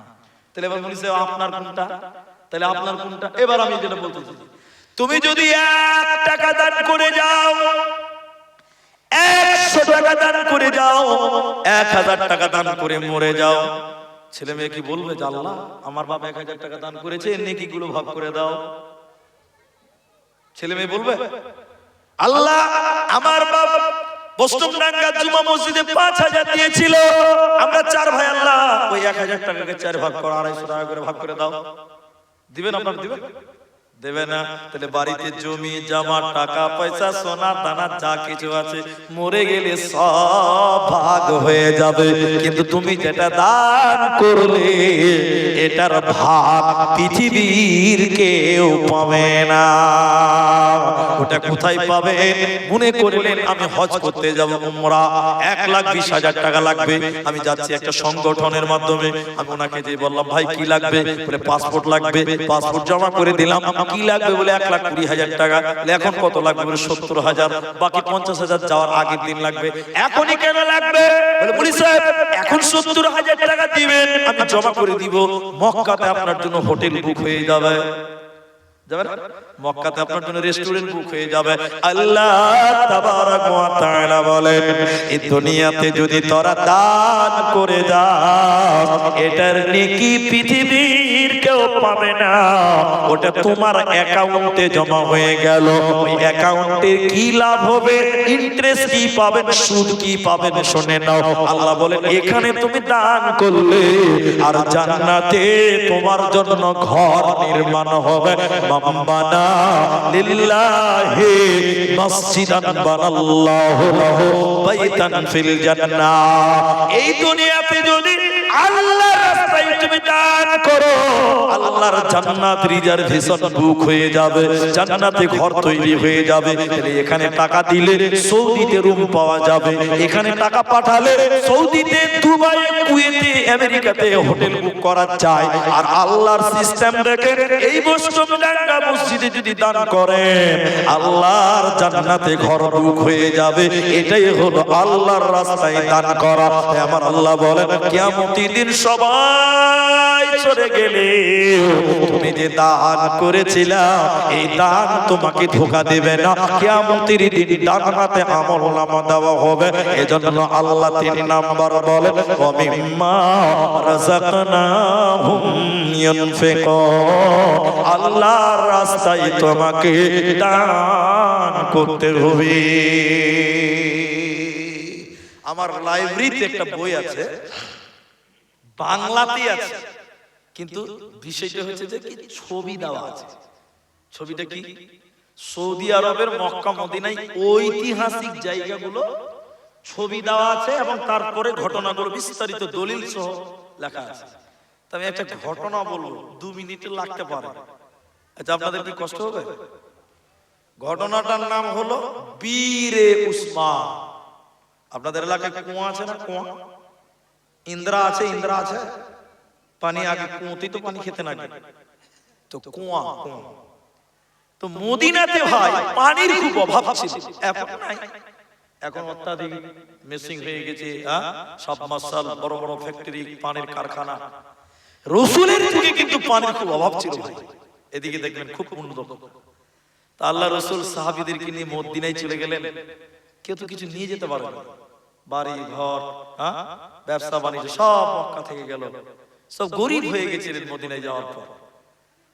মুহাজিরদেরকে আনসারদেরকে বলেছিলেন এই যার 2 স্ত্রী আছে একটাকে তালাক দে, একটাকে তালাক দে। মক্কা থেকে যে ভাই এসেছে হিজরত করে ওকে ওর সঙ্গে বিয়ে দিতে হবে। নিজের বউকে তালাক দিতে বলছে আল্লাহ রাসূল, আর সাহাবীরা তাই দিয়েছিলেন। বলুন সুবহানাল্লাহ, কত ত্যাগ দিয়েছিলেন। আমি যেটা বলছি শুনেন। তো মদিনাতে পানির খুব অভাব ছিল। একটা ইন্দ্রা ছিল, কুয়া, কুয়া, মুমিনের নয় মুনাফিকের ছিল। বলুন একবার কার ছিল? মুনাফিক। আচ্ছা মুনাফিক ভালো না খারাপ? মুনাফিক মানে লোভী। জি। এবার ওই মুনাফিকের কুয়োতে পানি খেতে গেলে টাকা লাগবে, টাকা লাগে। কিন্তু বলেন টাকা দিয়ে কি পানি খাওয়া যায়? আল্লাহ রাসূল আশ্চর্য হয়ে বললেন এই এই এই এই কুয়াটা যে কিনে গরিবদেরকে দান করতে পারবে আমি নবী মুহাম্মদ তার জন্য জান্নাতের জামিন হয়ে যাব। জোরে বলুন সুবহানাল্লাহ। উসমান গনি, গনি মানে বড় লোক, তিনি বললেন বাহ, জান্নাত যাওয়ার একটা সুযোগ পেয়ে গেলাম। টাকা নিয়েছে পকেটে, ওই মুনাফিকের কাছে যে বলছে ভাই ও ভাই কুয়াটা বিক্রি করে দাও। আচ্ছা আপনার কি মনে হয়েছে মুনাফিক কুয়া বিক্রি করবে? ও তো লোভী। বলছে না না, এই কুয়া বিক্রি করলে আমি কি করব? কুয়া বিক্রি হবে না। তখন বলছে দেখো ভাই, পুরোটাই বিক্রি করতে হবে না, অর্ধেক বিক্রি করে দাও, অর্ধেক। তাহলে মুমিন মুসলমান যারা আছে আমাকে দেখে আসবে, আর কাফের মুশরিক যারা আছে তোমাকে দেখে আসবে। তাহলে দুই ভাই ব্যবসা করব, পানি বেচা খেলে খুব ভালো হবে। মুনাফিক লোভী তো ভাবছে বাহ, বন্ধু তো বেশ ভালোই পেয়েছি, ব্যবসা তো মাশাআল্লাহ খুব ভালো চলবে, মাশাআল্লাহ খুব ভালো বন্ধু। এবার দেখেন অর্ধেকটা বিক্রি করে দিল উসমানকে। কতটা বিক্রি করেছে? 3 দিন ব্যবসা করেছে। বলেন কদিন? উসমান রেগে রুগে এসে বলছে ভাই ভাই ভাই ভাই ভাই কুয়াটা ভাগ করে নাও, একসঙ্গে ব্যবসা করা যাবে না, ঝামেলা লেগে যাবে। তখন মুনাফিক বলছে ভাই তুমি 3 দিনে পাল্টি হয়ে গেলে, কি ব্যাপার? বলছে না না না, ও কথা হবে না, কুয়াটা ভাগ করতেই হবে, একসঙ্গে ব্যবসা করলে লেটালিটি লাগবে, আর ঝামেলাতে আমি নেই, ভাগ কর। মুনাফিক বলছে ভাই ভাগ করবো কি করে? এটা মাঝখানে দেওয়াল দে। আচ্ছা বলবেন কুয়াতে দেওয়াল দেওয়া যাবে? কোনো বুদ্ধি কাজ করে না। তখন বলছে তাহলে এক কাজ কর, একদিন পানি তুই বিক্রি করবি, টাকা তো, একদিন পানি বিক্রি করবো আমি, টাকা আমার, তাহলে তো কোনো ঝামেলা লাগবে না। তো খুব ভালো হিসাব। যেদিন মুনাফিকের পালা সেদিন টাকা লাগছে, যেদিন উসমানের পালা উসমান বলছে ও মদিনার লোক কোনো টাকা লাগবে না, পানি জি ভরে খাও, এবার বালতিতে করে করে বাড়িতে জমা করে রাখো। কি বুঝলেন? যেদিন উসমানের পালা সবাই পানি ফ্রিতে বাড়িতে নিয়ে জমা করে রেখেছে, যেদিন মুনাফিকের পালা আর কেউ পানি খাবে? জোরে বলে কেউ পানি কিনে না। একদিন পর কাঁদতে কাঁদতে এসে বলছে ভাই ব্যবসা ভালো চলছে না ভাই, তুমি গোটাটাই নিয়ে এলো। বীর উসমান আরো অনেক টাকা দিয়ে পুরো কুয়াটা কিনে নিলেন। মদিনার মাটিতে মরুভূমি এলাকায় দাঁড়িয়ে গিয়ে বললেন ও লোকেরা, ও আনসার মুহাজিরেরা, ধনী গরীব মুসলিম ও মুসলিম যারা যেখানে আছো শুনে নাও, আজ থেকে এই কুয়োতে পানি খেতে গেলে কোনো টাকা লাগবে না। উসমান এত টাকার কুয়ো কিনলে কেন? গরিবদেরকে ফ্রিতে করে দিলে তুমি কি পেলে? তখন বলছে উসমান বলছে বন্ধুরা, এর বিনিময় এখানে নয়, আমি তো জমা করে রাখলাম, কিয়ামতের দিন এটার বদলা আল্লাহ ডান হাতে দিবে।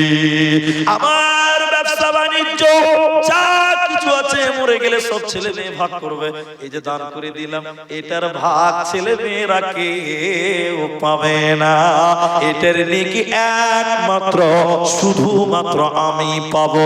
এজন্য মুসলমান যখনই সুযোগ পাবে, অল্প হোক ছোট হোক বড় হোক, আল্লাহর রাস্তায় দান করে রাখো। কারণ দুনিয়াতে যা করলেন সব ছেলে মেয়ের জন্য, নিজের জন্য কিছুই করতে পারেন না। এজন্য মাঝে মধ্যে টুকটাক দান সাদকা করবেন, ওগুলো নিজের জমা থাকবে, নিজের অ্যাকাউন্টে থাকবে। কিয়ামতের দিন সবাই যখন ধোঁকা দেবে, এই নেকি এই দান তোমার সঙ্গী হবে, তোমার কোনো চিন্তা রবে না। শেষ পয়েন্ট, এটা মনে রাখতে হবে, লাস্ট পয়েন্ট, এরপরে কোনো পয়েন্ট পাবেন না। এখন প্রশ্ন হলো মুলি সাহেব, 3টা ছেলে আমার জন্ম দিয়েছি, 2টা মেয়ে জন্ম দিয়েছি, সবকিছু তো ছেলে মেয়ের জন্যই করলাম। বা ছেলেরা বলতে পারে না মুলি সাহেব আমার বাপ আমাকে এত কষ্ট করে মানুষ করেছে, আমার মা দুধ পান করিয়েছে, পেটে ধারণ করেছে, তাহলে মা বাপের কি কিছু করার নাই? আছে। মা বাপের জন্য কিছু করা যাবে? যাবে। দেখেন দেখেন, এই কথাটা যদি মনে রাখতে পারেন, আমার মনে হচ্ছে আজকের জালসা সার্থক। এখন আপনার এই এলাকায় আমি জানি না, দেখিনি যেহেতু, কিন্তু আপনি যদি হ্যাঁ না বলেন তাহলে বুঝতে পারবো। মাটি দেওয়ার পর দেখেন দেখেন দেখেন, মাটি দেওয়ার পরে 5 হাতের হাত মুছে দিলে বাড়ি চলে এলো, আর বাপকে মাটি দিয়েছে বলছে খালাস, আর কোনো কাজ নেই। ঠিক বললাম না? জোরে বলবেন। মাটি দিয়েছে আজকে 20 বছর, বাপের সঙ্গে কোনো সম্পর্কই রাখেনি, বলছে বলেছে মরে গেছে, তার কি করা যাবে? কিন্তু আসলে কি তাই? এটা মুরব্বিদেরকে জিজ্ঞাসা করেন, আসলে কি তাই? তোমার মা দুধ পান করিয়েছে, পেটে ধারণ করেছে, জন্ম দিয়েছে, তোমার আর কিছু করার নাই, মাটি দিয়ে দিলে খালাস। না, তোমার কিছু করার আছে ভাইজান, তোমার কিছু করার আছে। এদিকে দেখেন, এদিকে দেখেন, ওই মা বাপ মরে গেছে, ওদের জন্য মাঝে মধ্যে দোয়া করবেন, বলুন ইনশাআল্লাহ। হাজি ইনশাআল্লাহ বলবেন না? আপনার মা 10 মাস পেটে নিয়েছিল, 10 মাস 9 মাস, 2 বছর দুধ পান করিয়েছে, পেশাব পায়খানা 3 বছর পাপ করেছে, ওই মা মরে গেছে। আপনার শরীরে চামড়া কেটে যদি মায়ের জুতা বানান, মায়ের এক ফোঁটা দুধের ঋণ শোধ করতে পারবেন না। ওই মা মরে গেল, মাটি দিয়ে দিলেন, শেষ, আর কোন দায়িত্ব নাই। আচ্ছা আচ্ছা, তাদের জন্য দোয়া করতে হবে, বলুন কি করতে হবে? মাঝে মধ্যে বাবার কবরের সামনে যে দোয়া করবেন, হাত তুলে দোয়া করবেন। একা একই হাত তুলে দোয়া করা যাবে কবরের সামনে, কোনো অসুবিধা নেই। একা একই দোয়া করবেন হাত তুলে, বাপের জন্য, মায়ের জন্য। আর বলবেন, আল্লাহ আমার মা মূর্খ ছিলেন, আমার বাপ দিন বুঝতো না, আল্লাহ তুমি আমার বাপকে মাফ করে দাও। বিশ্ব নবী বলছেন, আওয়ালাদুন সালিহুন ইয়াদউ লাহু, নেক সন্তান যদি মা বাপের জন্য দোয়া করে, এই দোয়া আল্লাহ কবুল করে। জোরে বলুন সুবহানাল্লাহ।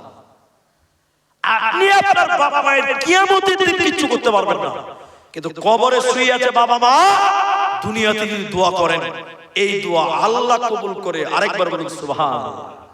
তাহলে মাঝে মধ্যে মা বাপ মৃত্যু ব্যক্তিদের জন্য আমরা দোয়া করব। আরেকবার বলুন ইনশাআল্লাহ।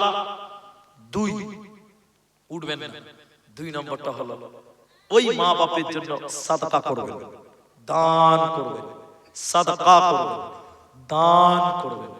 বলি স্যার সাদকা করে কি হবে, দান করে কি হবে? দেখেন দেখেন দেখেন দেখেন, কবরের আযাব সত্য। একবার বলেন, কবরের আযাব সত্য, একদম সত্য। আমি কত জানার সাথে বলেছি, আবার বলছি।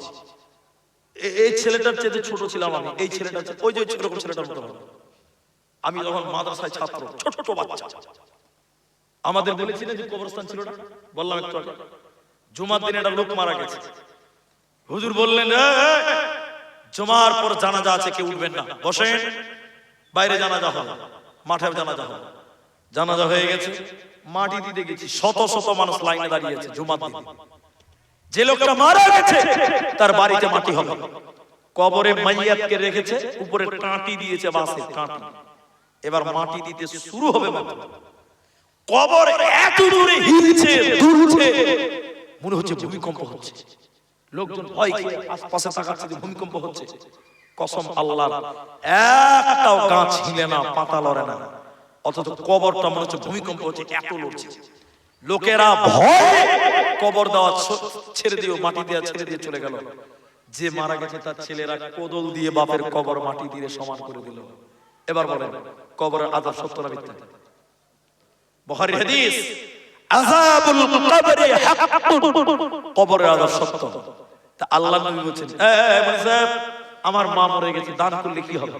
বাপ মরেছে, দান করলে কি হবে? দাদি মরেছে, দান করলে কি হবে? হবে হবে হবে। নবী বললেন, কবরে আযাব হয়। কবরে কি হয়?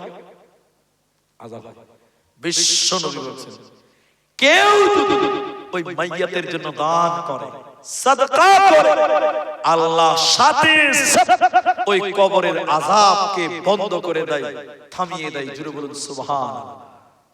আরে আগুন জ্বলছে দাউ দাউ করে, পানি দিলে যেমন আগুন নিভে যায়, মৃত্যু ব্যক্তির কবরে আযাব হচ্ছে, ওখানে দান করার সঙ্গে সঙ্গে ওনার নামে কবরের আযাব বন্ধ হয়ে যায়। আরেকবার জোরে বলুন সুবহানাল্লাহ।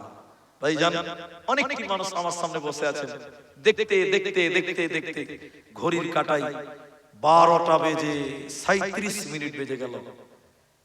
23 মিনিট টাইম আপনারা বসবেন, উঠবেন না, একটা অবধি আছে। বলুন ইনশাআল্লাহ। সবাই জোরে বলুন ইনশাআল্লাহ। এতক্ষণ যে কথাগুলো বললাম, কি বুঝলেন আমি বুঝাতে পারলাম কিনা জানি না। তাহলে দুনিয়াতে যা করেছেন সব ছেলে মেয়ের জন্য, নিজের কিছু নাই।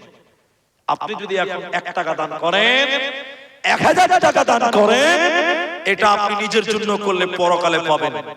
মা বাপের জন্য করলে, মা বাপ মরে গেছে, দাদা দাদি মরে গেছে, কবরের শাস্তি মাফ হবে। 23 মিনিট সময় লাগবে না, তার আগেই হয়ে যাবে। একজন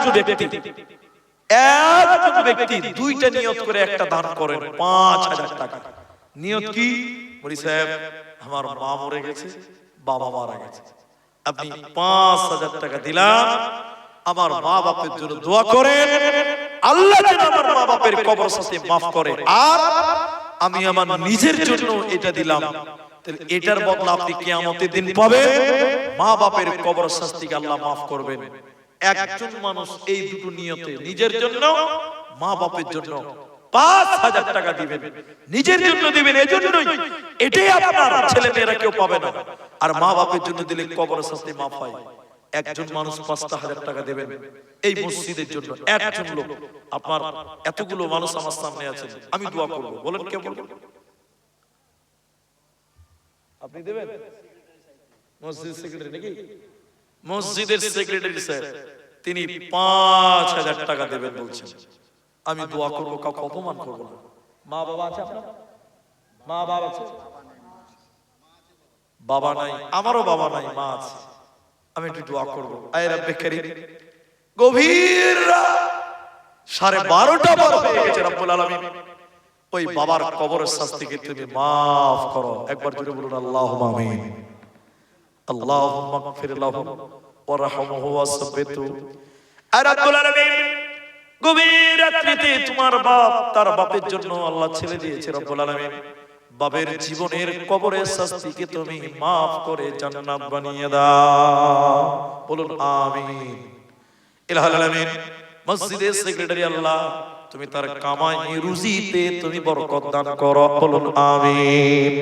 আল্লাহ তাআলা এই নেকি কাল কিয়ামতের দিন তুমি ডান হাতে দিয়ে আল্লাহ এই দানের উসিলায় তুমি তাকে জান্নাতি বানিয়ে দিও। বলুন আমিন। আল্লাহুম্মা সাল্লি আলাইহি, আল্লাহুম্মা বারিক আলাইহি, জাযাকাল্লাহ, হাইয়াকাল্লাহ, বারাকাল্লাহ। আমিন আমিন আমিন। সামনে থেকে ভাই একটা লোক পারবেন না? নিজের জন্য বলেছি, সব ছেলে মেয়েদের জন্য করলেন, নিজের তো কিছু নাই। একটা লোক 5,000 টাকা করবেন?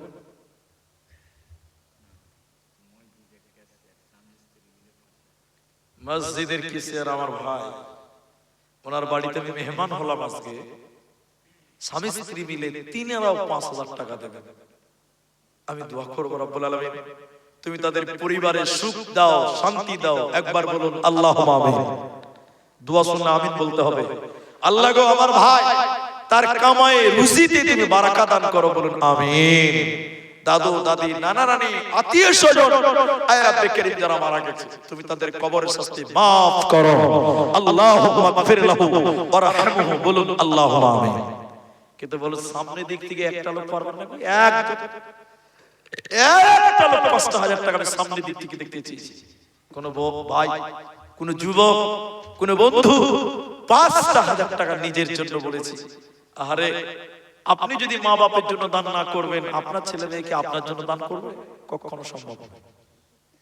একটা লোক আমি তাই সামনে দিক থেকে, এখানে যেটি মানুষ আছেন 100 লোক যাচ্ছে, একজন মানুষ যদি বলেন এখন নেই পরে দিব, আমি আমার মা বাপ আমার নিজের জন্য 5,000 টাকা দিচ্ছি, আপনি একটু দোয়া করে দেন, আমি দোয়া করব, আল্লাহ আপনার মনের উদ্দেশ্য পূর্ণ করবেন।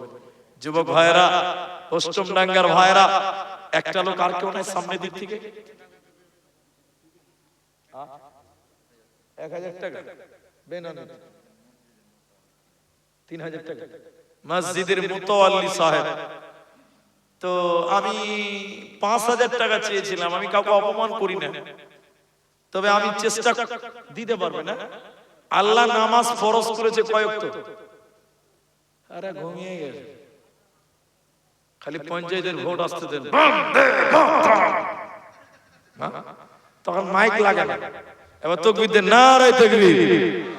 মসজিদের মুতাওয়াল্লি 3,000 বলছে, ওটা 5 করেন, নামাজ কয়েকটা বলেন তো? আলহামদুলিল্লাহ বলেন। আলহামদুলিল্লাহ 3 জন 5,000 টাকা হলো। কিন্তু সামনে দিক থেকে একটা লোকের খুব আবদার ছিল যে একজন ভাই 5,000 টাকা দিবেন, একটা লোক, কোন যুবক, কোন বন্ধু, কোন আমার বড় ভাই 5,000 টাকা এলান করে দেন, খালি এলান যে মাওলানা সাহেব এই মসজিদটা আমাদের মসজিদ, আমি আল্লাহর জান্নাতের আশায় নিজের অ্যাকাউন্টে জমা করলাম, এটাই আমার, 5,000 টাকা দেবেন। একটা লোক তাহলে পাবো না। আল্লাহু আকবার।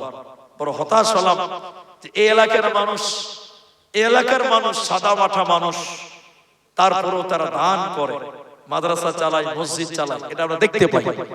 তাই আমি কমসে কম একজন সামনের দিকে চেয়েছিলাম যে একটা লোক যদি, একটা যুবক ছেলেও যদি উঠে দাঁড়িয়ে বলতেন যে হুজুর, মুনি সাহেব আমি দিব ৫,০০০ টাকা, আপনি আমার জন্য দোয়া করেন।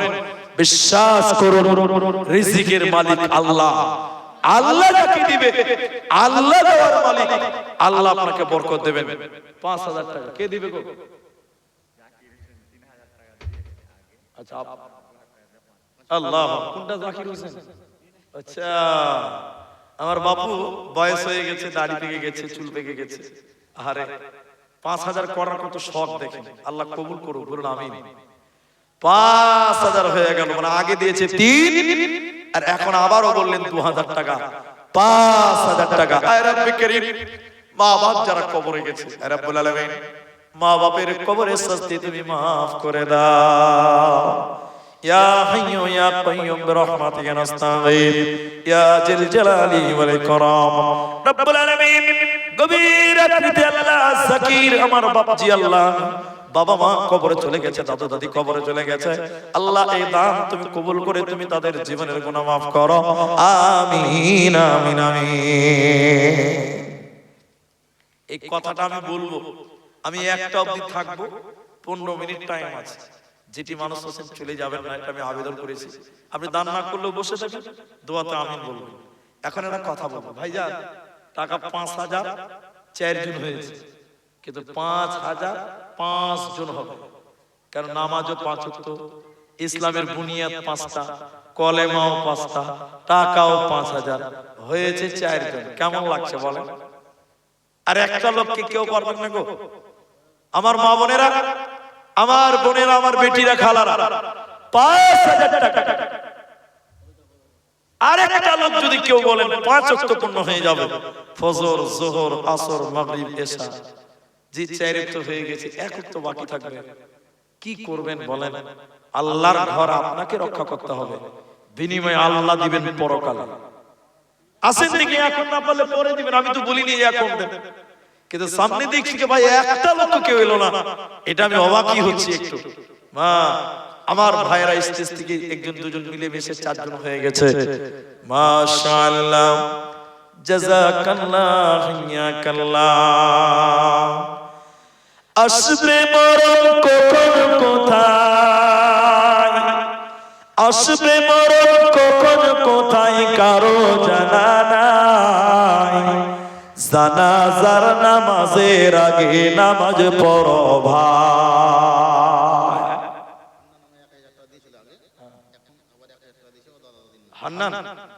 হান্নান সাহেব মসজিদের সভাপতি, আপনি নাকি? এর আগে দিয়েছে 1000, আর এখন আবারও বলছেন 1000 টাকা। সবার পর একরকম পজিশন নাই, যাই হোক তিনি 2000 টাকা করলেন। আমরা দোয়া করব আল্লাহর কাছে যে তিনার খেদমতকে যেন কবুল করেন, রুজি রুটিতে যেন বরকত দেন। একবার বলুন আল্লাহুম্মা আমিন। তাহলে ভাই 4 জন হলো, আর একটা লোক পাওয়া গেল না। এই এলাকার মা বোন কেউ নাই যে একটা 5000 টাকা দেবে? আমি জলদি করে দেন, একদম আমি একটাতেই দোয়া করে দেব ইনশাআল্লাহ। আর একটা লোকের কাছে, কারণ ফজর, যোহর, আসর, মাগরিব 4 ওয়াক্ত হয়ে গেছে, আর 1 ওয়াক্তের জন্য আটকে গেছে। জি ভাই, সোনালী যুগের সেই ওমর খালি, আজ তোমাদের বড় প্রয়োজন। সোনালী যুগের সেই ওমর খালি, আজ তোমাদের বড় প্রয়োজন। তোমাদের অভাবেতে ধরণীতে আজ চলছে জালিমের নিপীড়ন, আজ তোমাদের বড় প্রয়োজন। এদিকে এদিকে আছে, কত দিলেন? 500 না 1000?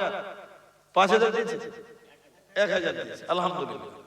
আচ্ছা যাক, 5000 আমি চাইলাম 5 জন হতে, একটা বাকি থাকলো। আচ্ছা আচ্ছা, ওরকম জোর করে নেন। আমি আর 5,000 টাকা একটা আবেদন শুধু রাখলাম, যদি কেউ মনে করে যে খাপাটার আবেদন রাখি তো রাখবেন, না পারলে ভাই 5 জনে 1,000 করে দেন, 5টা লোক, তাও ওই 5,000 টাকা হবে ইনশাআল্লাহ। আমার দিকে আছে আল্লাহ, 1,000 টাকা। বাড়ি কোথায়? বটতলা, মানে ওই দেওতলা বটতলা দিয়ে নাকি? বাসে বটতলা। কি কাজ করে? ও আগে 1,000 দিয়েছেন, এখন 1,000, 2,000 টাকা হয়ে গেছে আলহামদুলিল্লাহ। আর 4 জন দিন 1,000, 5,000 টাকা হয়ে যাবে ইনশাআল্লাহ। 5 জনে 5,000, 1,000 টাকা দিবেন এরকম নাই ভাই? আসুন না ভাই আল্লাহর রাস্তায়, 1,000 টাকা আল্লাহর ঘর মসজিদের জন্য। আরে ছেলে মেয়ের জন্য জীবনটা শেষ করে দিলেন, নিজের জন্য 1,000 টাকা জমা করবেন না? আল্লাহর রাস্তায় দেন, যে আমি জমা করলাম আমার জন্য 1,000 টাকা। আপনি দিবেন কি নাম আপনার? নাম বলতে হবে না, ওই 1,000 টাকা লেখেন। আপনারা চিনতে পারছেন তো? হ্যাঁ মাশাআল্লাহ, 1,000 টাকা দুজন হন। আর 3টা লোক বলেন 1,000 টাকা, 1,000 টাকা। আর কত রক্ত ঝরবে, আর কত মানুষ মরবে, কখনো কি আর সোনালি জামানা, উমারের যুগ ফিরে আসবে, শান্তির যুগ ফিরে আসবে। আর কত রক্ত ঝরবে, আর কত মানুষ মরবে। ভাইজান 10 মিনিট টাইম নাই, আমি দোয়া করব। কি নাম? মুসলিউদ্দিন। কত? আপনি মুসলিউদ্দিন? লাল মাফলার, লাল চাদর তো 5,000 পারবেন না আপনি? আপনি কিন্তু পারবেন, আমি বুঝতে পারছি। একটু চেষ্টা করেন, একবার তাকবীর দেন, নারায়ে তাকবীর। দেখেন মুসলিউদ্দিন ভাই মসজিদের জন্য আল্লাহ দিবে কোন দিক দিয়ে হয়ে যাবে, চেষ্টা করেন। পারা যাবে না? দেখেন মন বড় করেন। তিনি 3,000 বলেছেন নাকি 2,000? 2,000 বলেছেন।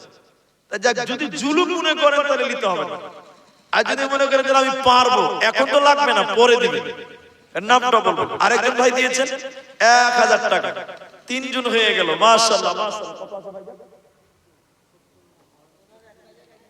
একজনের 1,000 দিয়েছে 4 নাম্বার, আরেকজনে 100 টাকা, তাহলে আরেকটা লোক 1,000 টাকা দেন। উনি দিয়েছেন মুসলিম 2,000 টাকা। কোনটা? শফিকুল। আপনি? মাশাআল্লাহ, আল্লাহু আকবার। শফিকুল 1,000 নগদ, 4,000 বাকি, 5,000 হলো। একবার তাকবীর দেন, লিল্লাহি তাকবীর। 5 জন হয়ে গেছে, তাহলে 4,000। শুনেন ভাই, 5,000 5 জনই হলো, আর 1,000 4 জন হয়েছে। 4 জন হয়নি, ওই দিক থেকে একজন দিয়েছিল আগে 1,000, আর এই দিক থেকে একজন দিয়েছিল, তাহলে 4 আর 2 কত হয়েছে? তাহলে 6 জন, 6 জন হয়ে গেছে। তাহলে 6 জন 1,000 হয়েছে টোটাল। তো ভাইজান আর 2 জন লোক যদি 1,000 টাকা দেন, জান্নাতের 8টা দরজা আছে। জান্নাতের কয়টা দরজা আছে?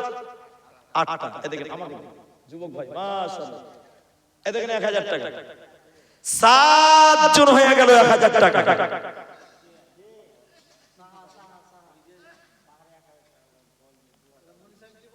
বলুন বলুন।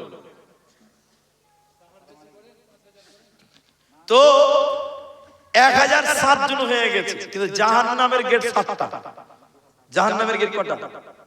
7টা জাহান্নামের গেট, আর জান্নাতের গেট 8টা। তো 7 জনে 1,000 করে হয়েছে টোটাল। সাহাবুদ্দিন 2,000 টাকা। তো জাহান্নামের গেট 7টা, আর 1,000 হয়েছে 7টা, হিসাব বাড়ানো। আর জান্নাতের গেট 8টা ভাই, আর একটা লোক 1,000 টাকা দেন। একটা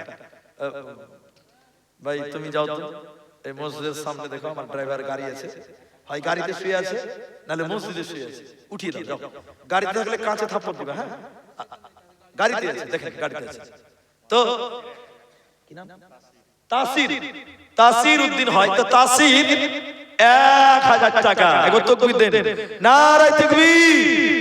8 জন জান্নাত। গাড়ি ডাকতে হবে না, ওকে উঠিয়ে দেন, তাহলে বুঝে নিন কি করতে হবে, ওকে কাছে থাপ্পড় দিবেন। আলহামদুলিল্লাহ 8 জন হয়েছে। হাজি আপনাদের এলাকার মা খালারা কি প্রতিজ্ঞা করেছে নাকি দান করবো না? ওরা মনে হয় জিদ করে বসে আছে, আগেই দিতেছে না? আল্লাহ, তো মেয়েরা তো 10, 20, 50 দেয়, একটাও কি 1000 টাকা নাই? আরে এটা তো বাঙ্গাল, এটা তো বাঙ্গাল। তো লক্ষ্মীর ভান্ডারের টাকা তো মেয়েদের দিচ্ছে, ছেলেদেরকে দিচ্ছে থোড়ি। 1000 টাকা করে লক্ষ্মীর ভান্ডার মেয়েদেরকে দিচ্ছে, তো মেয়েরা 1000 টাকা পারবে না লক্ষ্মীর ভান্ডারে? 12 মাসে 12,000 পাইতে 1000 দিলেই তো হবে। এটা পাঠান, মেয়েদের দিকে পাঠান, এক একটা 1000 টাকা কেউ যদি দেয়। জানতো ভাই, জান জান জান, মেয়েরা একটা হলো দিবে। এখানে এতগুলো দান হলো, ওখানে একটা হবে না? আল্লাহ। আচ্ছা, একটাই দোয়া করব, টাইম নেই, আমি একদম টাইম, আপনারা বসে থাকেন, উঠবেন না। আচ্ছা, তাহলে হয়ে গেল 8টা। আলহামদুলিল্লাহ, সুম্মা আলহামদুলিল্লাহ, জাযাকুমুল্লাহ। ভাই ওটা কোরআন আছে নাকি? ওটা কোরআনটা আমাকে দেন তো। জি, ওটাই বলছিলাম তো, আদায়ের ব্যাপার তো। ভাই আপনারা জ্ঞানী, গুণী, মানি, সম্মানীয় মানুষ। আমি আজকে আর 10 জন চাইবো না, আমি আপনাদের একজন হলেও খুশি হব। একটু সবাই বলুন, এই কিতাবটার নাম কি? কোরআন। আচ্ছা বলুন তো, এই কিতাবের চেয়ে দামি জিনিস আর আছে? এর কিতাবে যে দামি কিতাব পৃথিবীতে আছে, এই কিতাব যদি কিনতে যান দোকানে তো 500 টাকা নেবে, 500 টাকা। আজকের এই মসজিদে একটা কোরআনের দাম দিবেন 500 টাকা। একজন হলেও হবে, 3 জন হলেও হবে। এটা 500 টাকা একটা কোরআনের দাম দিবেন। কোরআনের দাম, একটা কোরআনের দাম 500 টাকা দিবেন। 5 মিনিট টাইম বাঁচাবে, 5-6 মিনিট টাইম। এটা 500 টাকা কোরআনের দাম দিবেন, এরকম কেউ নাই ভাই। কোরআনের দাম মাত্র 500 টাকা। আল্লাহু আকবার। রাইসুদ্দিন 9 নাম্বার 1000 টাকা। তুমি 500 টাকা দিবে, তোমার নাম নূর মোহাম্মদ, মাশাআল্লাহ। একে তো চিনতে পারছি। ও দিবে কোরআনের দাম 500 টাকা, নূর মোহাম্মদ 500 টাকা। একটা কোরআন হলো, আর দুটো কোরআন দেন, 3টা কোরআন নেব বেজুর। 3টা কোরআন হবে 500 টাকা, আর দুজন মানুষ। নূর মোহাম্মদ দিলেন একজন, আর দুটো লোক দেন, আমি দোয়া করে দিব একদম একটা। আপনি ঘড়ি দেখে 5 মিনিটও না। এই যে নগদ দিয়ে দিয়েছে নূর মোহাম্মদ, নগদ। ভাই সাবির, এই যে নূর মোহাম্মদের নগদ, ওটা কেটে দেন, ওটা বলে দেন কেটে দেন। এই দেখেন 2টা কোরআন হয়ে গেল, নূর মোহাম্মদেরটা কেটে দেন নগদ। আর একটা লোক দেন, 2টো কোরআন পেলাম, আর একটা কোরআন। আল্লাহ একটা কোরআনের দাম মাত্র 500 টাকা চেয়েছে, মাত্র 500 টাকা। আর কেউ নাই গো? আর কত রক্ত ঝরবে, আর কত মানুষ মরবে, কখনো কি আর সোনালি জামানা উমারের যুগ ফিরে আসবে, শান্তির যুগ ফিরে আসবে। 3টা কোরআন হয়ে গেল, আরেকটা কোরআন দিলেন। আল্লাহ কি নাম? 4টে কোরআন হয়ে গেল সাহেব নামে, তাহলে আরেকটা দেন, 5টা হয়ে গেল। আমি 3টে চেয়েছিলাম, 4টে হয়ে গেছে। সাহেব নামে একটা কোরআন, আরেকটা কোরআন দেন, 5 পারা কোরআন হয়ে যাবে। ভাই আরেকটা লোক 500 টাকা দেন দেখি, 1 মিনিটের ভিতরে বলেন, 1 মিনিটের ভিতরে সব উনি দিবেন। হাত তুলেছেন, দেখেন চেহারাটা দেখেন। আলহামদুলিল্লাহ, 5 পারা কোরআন, 5 পারা কোরআন। আলহামদুলিল্লাহ, আলহামদুলিল্লাহ। হাজি 500 টাকা চাই, ভুল করলাম না বুঝি? যত বড় বান্ডি, 3বার হয়ে গেছে, আলহামদুলিল্লাহ। জি, ওটা হয় তো 30 পারার লোক যে নাই গো। আলহামদুলিল্লাহ, 500 টাকা না, আমি একটা দিই তো। জাযাকুমুল্লাহ, শুকরান। কি হয়েছে? আলহামদুলিল্লাহ, সুম্মা আলহামদুলিল্লাহ। পরিশেষে আমি আপনাদের লাস্ট রিকোয়েস্ট করব, এটা কার আছে? এটা স্ট্যান্ড কার আছে? তোমার আছে নাকি? তুমি একটু দূরে করে দাও, এখন দূরে করো ভাই। আমি একটা, আমার অভ্যাস আছে, আমি গামছাও দিলাম না, চাদরও দিলাম না, আরো দূরে করো, তোমার লাভ আছে, নয়তো পরে পস্তাবে। আমি আপনাদের সবার সঙ্গে একটু মুসাফা করব ইনশাআল্লাহ। বলেন সবাই, বলেন। আমি একবার নারায়ে তাকবীর বলবো, আপনারা আল্লাহু আকবার বলে দাঁড়ান। আরেকবার নারায়ে তাকবীর দিবে, একটু মুসাফা করবেন। তবে 1 টাকা, 2 টাকা, 5 টাকা, 50, 100 যদি থাকে ওটা দেওয়াও হবে, মুসাফা করাও হবে। আর যদি না থাকে তো কোনো ব্যাপার নাই, এমনিতেই করবেন। টাকা থাকলে দিবেন 1, 2, 5, 50, 100, না থাকলে না দেন। মুসাফাটা সবাই করবেন। একটু দাঁড়িয়ে যান, শেষ দোয়া, এটাই মুসাফা। একটু দাঁড়ান তো, নারায়ে তাকবীর। সবাই দাঁড়ান, সবাই দাঁড়ান, কে বাদ যাবেন না, দাঁড়ান।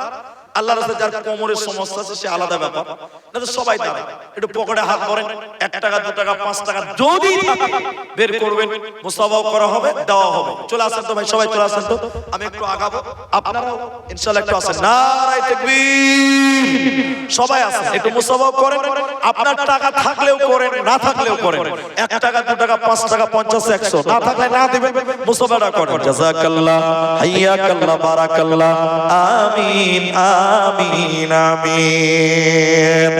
মা